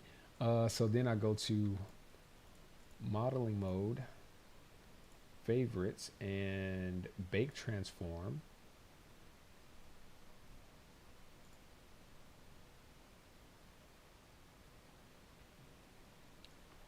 And then we will do a merge, first input object, accept. It's going to take a second, but this is going to really significantly like clean up my draw calls from like about 100 draw calls down to 5. And now I can go into my static mesh editor, or not editor, we can go into the content browser, search for this, rename it. So we're going to say SM underscore guitar underscore Gibson underscore ES underscore 335. Make sure we've got static mesh filter enabled. Now I'm going to select all the other static meshes and right click and delete them from the project. It's going to say something's referencing them or not. We're just going to delete them, don't care. Now we have one single static mesh. We've got 6 textures and 1 material instance and 1 material, which I can delete. Now I could turn this into a blueprint if I wanted to do something random with it. What, I don't know, but real quick, I can now go into Static mesh editor, Control E. Collision. Let's look at the collision by adding a box simplified and then deleting it. I'm not a fan of this collision quality. It can be better. So what we're going to do is go to collision and remove collision. And then we're going to set the hole count, max hole verts, and precision. Precision can probably be like 500,000. Let's see what happens when I hit apply. It's going to take a minute because this is a very high detail model. I disabled nanite because I didn't want to see any of the artifacts from shadowing. And that's a much cleaner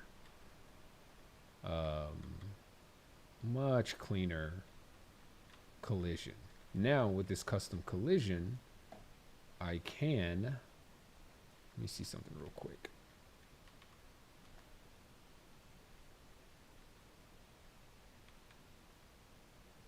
Might have to modify the collision up there a little bit.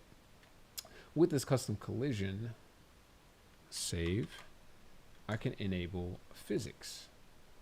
So with that selected, I'll go into my details panel and we'll search simulate physics. We're going to set the mass, and I like to Google this, even though it isn't always accurate based on my like project settings. I'll go to Google and search what is the average mass of an acoustic, a hollow body, electric guitar. And AI is going to say about 6 to 8 pounds, which is about 3.6 kilograms. So I'm going to set this to, that's crazy, 3.6. We can even go just straight up 5.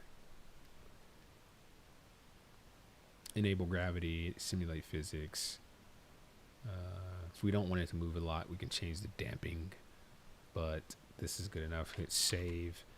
And then if I go back to my main view, thank you, Google, and hit simulate,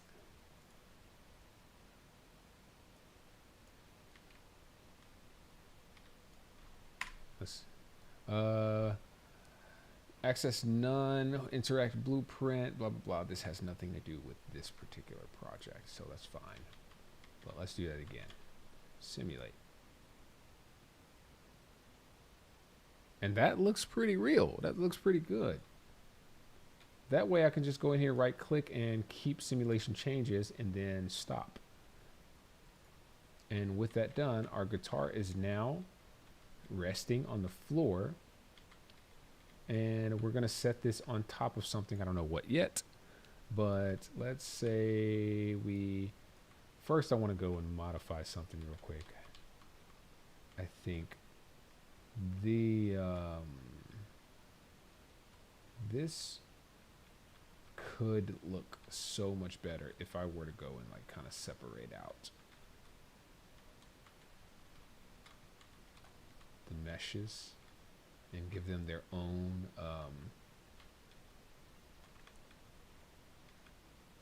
materials. But also I am in high scalability. So if we put this to cinematic, I'm sure it's going to look slightly better. And it's not going to be perfect because we only want to really see this from a distance. But let's open the material.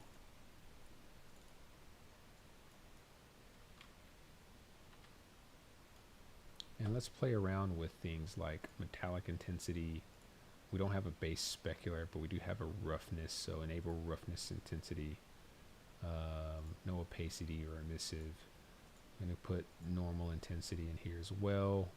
Let's see, surface imperfections, textures, displacement. I think there is a displacement. Let's go material textures. There is a displacement, so we can transform the displacement if we want. I just maybe not transform it, but at least adjust the intensity. So I'm going to have that open. We're going to adjust the ambient occlusion. And then I would set this to not be two-sided or to be two-sided. Yep, two-sided has to happen, because if you look inside of here, you can see that there are some reversed normals, or the wall is just a flat plane. So that's good to know.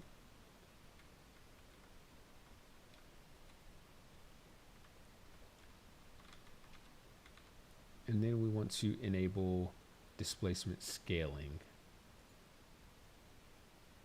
So what gets displaced?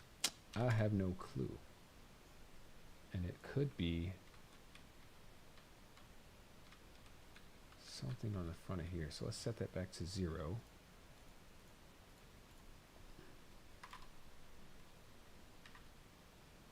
If I set it to 10,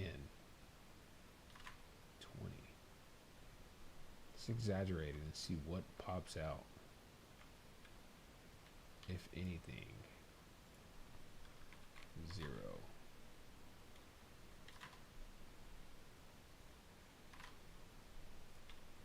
Hard to tell.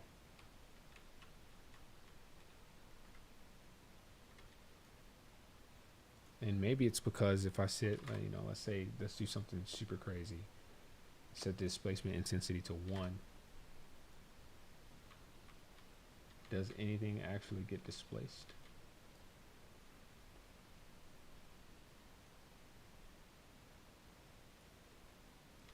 Doesn't look like it.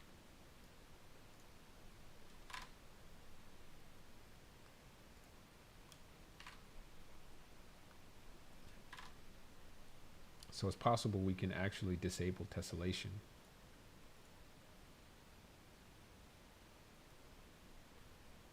Until we determine what actually gets displaced on this model. Does it feel like anything does? Because it's mostly geometry. Something we can look at later, but let's look at some of the other options. So let's turn off displacement scaling. We don't need it. Keep two-sided material on. I can close displacement. AO. Let's see how this affects everything. Okay, I'm seeing some AO change in here.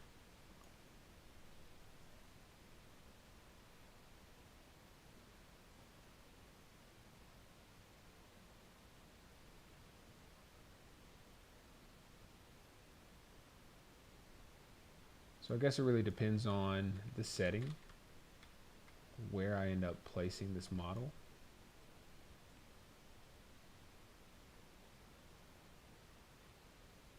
We can set this back to 1. I do kind of like having it a bit darker on the sides, so 0.25, let's start with that. Once we put it in the scene, we can make changes later. Normal intensity.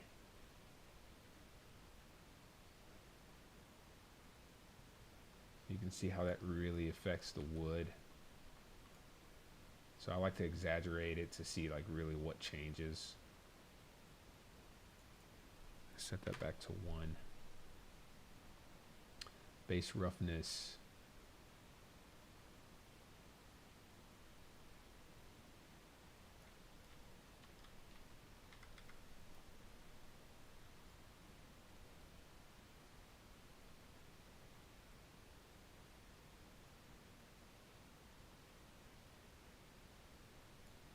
So this can really fix some of the side, I think. Base roughness.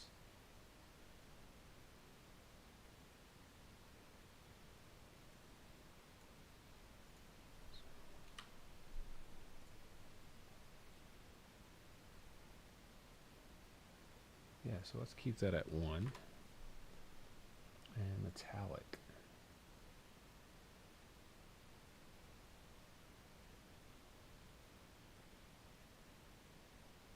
The harder I push this, the more reflective it looks.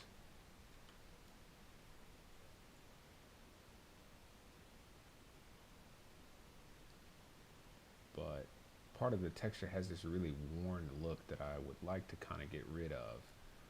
So if I push this like way hard, it'll flush out that material. So, you know, that's a temporary fix before I would go in there and manually adjust the textures.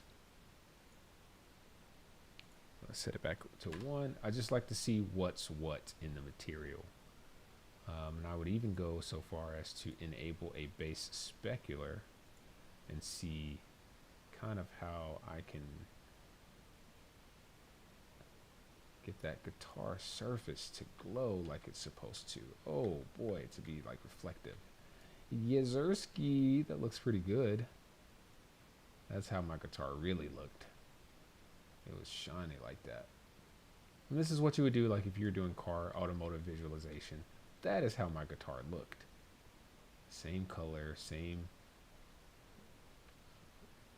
All right, and that is what I'm talking about. So when I start editing these assets, I will use this white cyclorama wall to like really just dial it in, and it's one asset in the scene.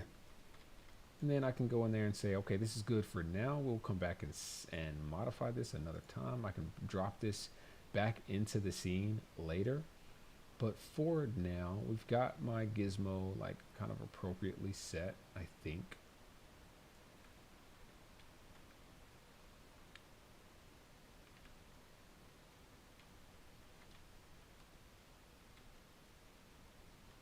Let's see what happens if we set this to 0, 0, 0.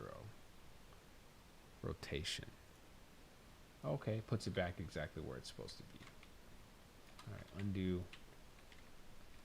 So what I'll do is I will Control C to copy this. And we'll go File, Recent Levels, the basement.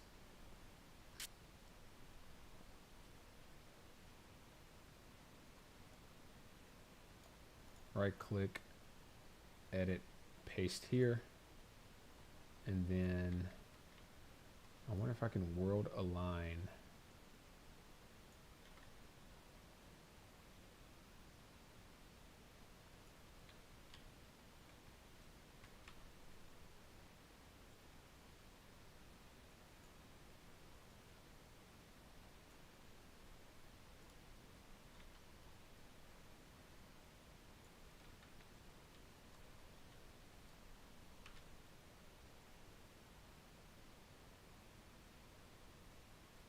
Should be able to hit end, but that didn't.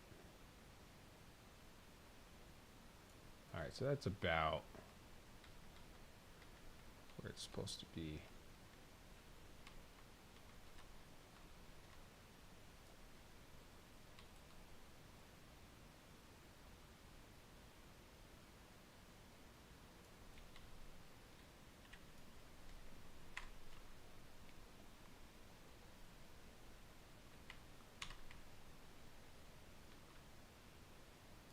And for this project specifically,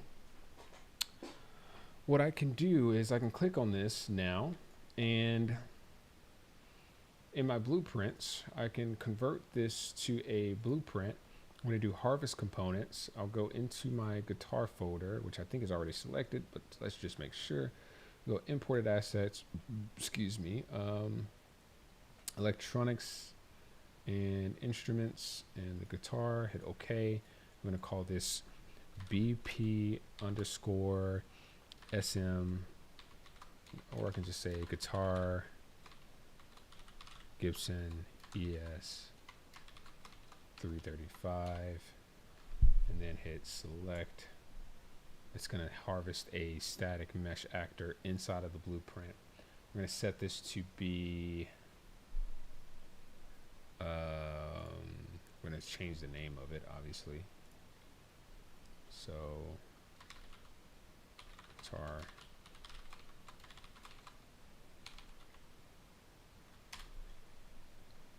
And compile class settings. We're going to add a interface.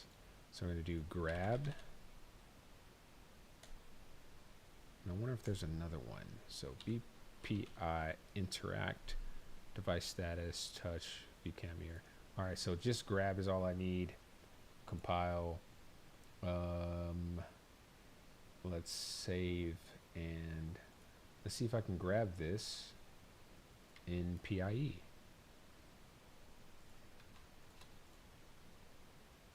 I need to put this shoe in the closet. In what closet is this? My closet folder. So closet, so let's put shoe in the closet of bedroom 1, and then let's put the guitar in the bedroom 1. And let's save and hit play.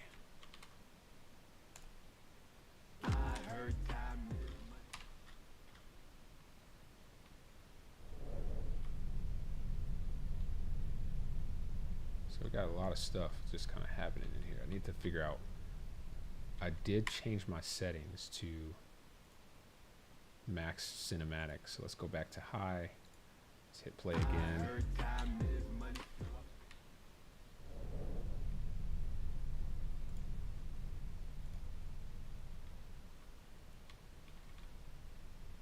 So now I can look at that.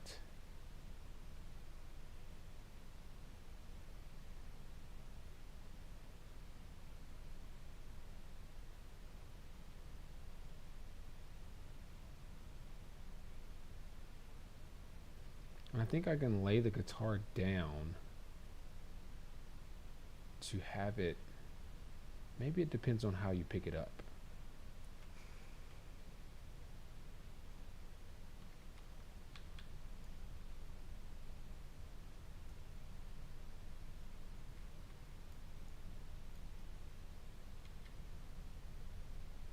Yeah, I think it does depend on how you pick it up. So if it's sitting upright, I can grab it and rotate it. Let's adjust the time of day. Let's go back. Yeah. Which one is that?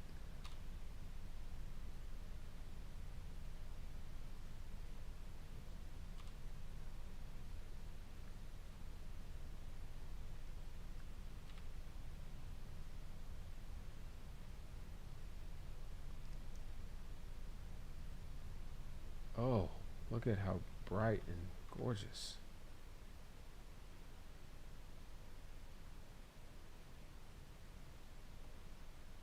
And like just like that, like I think we are pretty much at in a place with our skill to be able to approach product companies who might want to have these interactive visual experiences where people can look at furniture or guitars or whatever you can dream up in this way, you know, to even then be able to use some sort of a product configurator. But like, look, my reflection on there.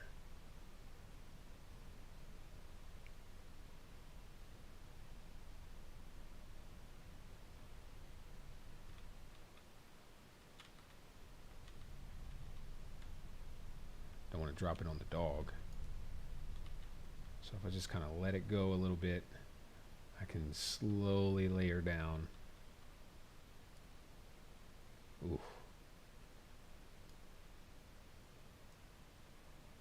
Can rotate her.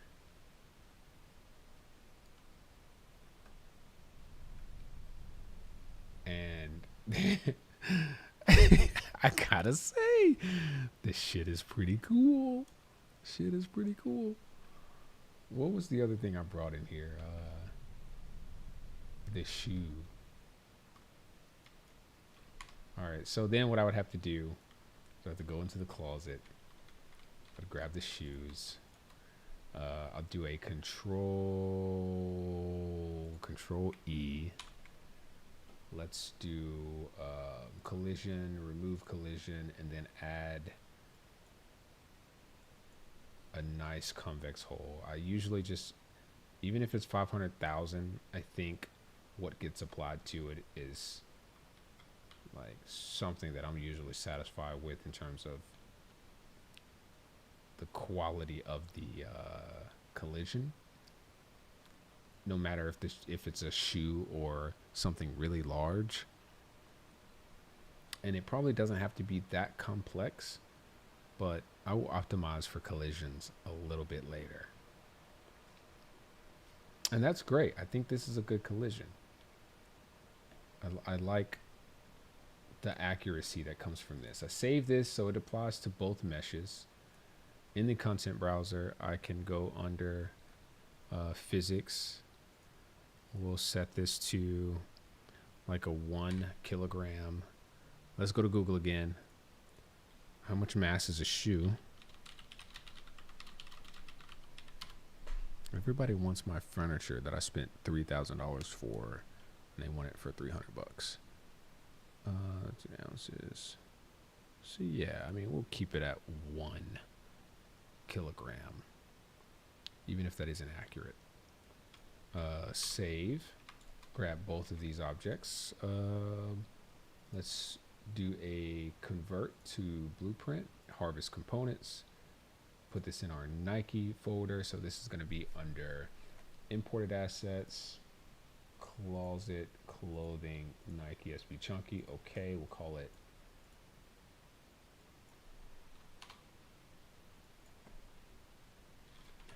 BP underscore shoe Nike SB Chunky Dunky. Save. And now we've got a blueprint. I'm going to delete this static mesh component text. Compile, class settings, BPI grab, get my custom interface, compile, save it, and I can now play an editor. I'm gonna have to set that to automatically mute next time I export a version of it for download. Well, one of my shoes fell.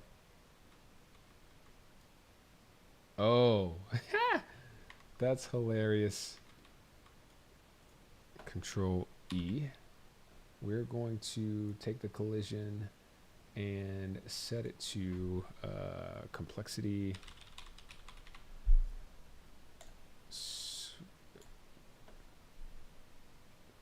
complex collision as simple, and then we will add a box and then delete the box and then save and close it.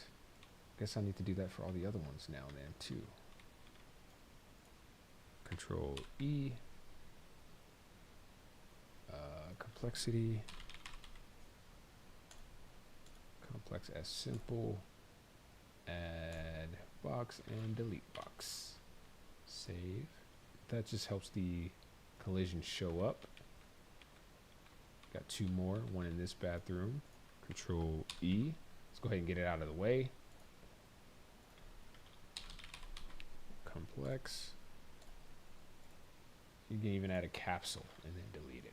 Like, it really doesn't matter. Save it, close it, and then go to the next closet over.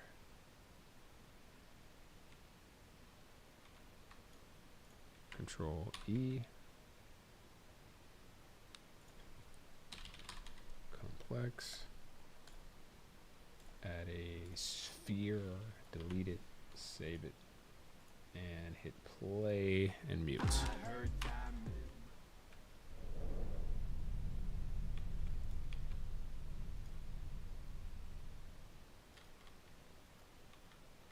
And there we have it.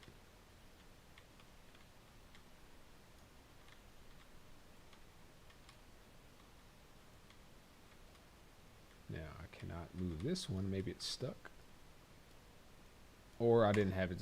I haven't set it to simulate physics. So double click on it. Simulate physics mass 1, and control save. Yeah, I'm definitely gonna have to mute the music on the TVs as a default.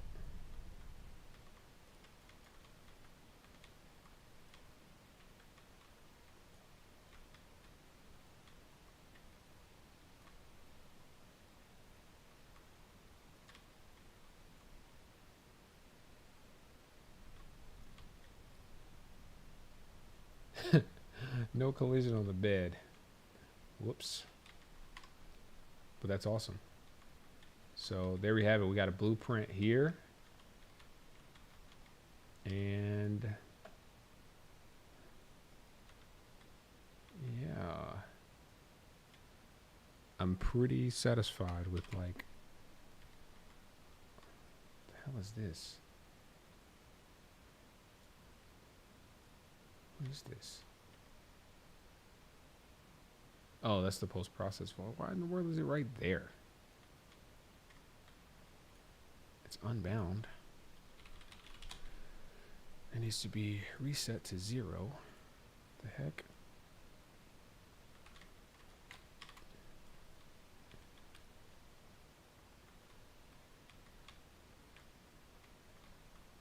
There you have it.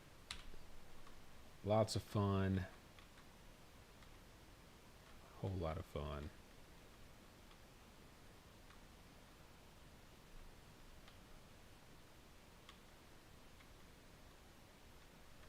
Sky's looking nice out there. Chairs are looking sweet.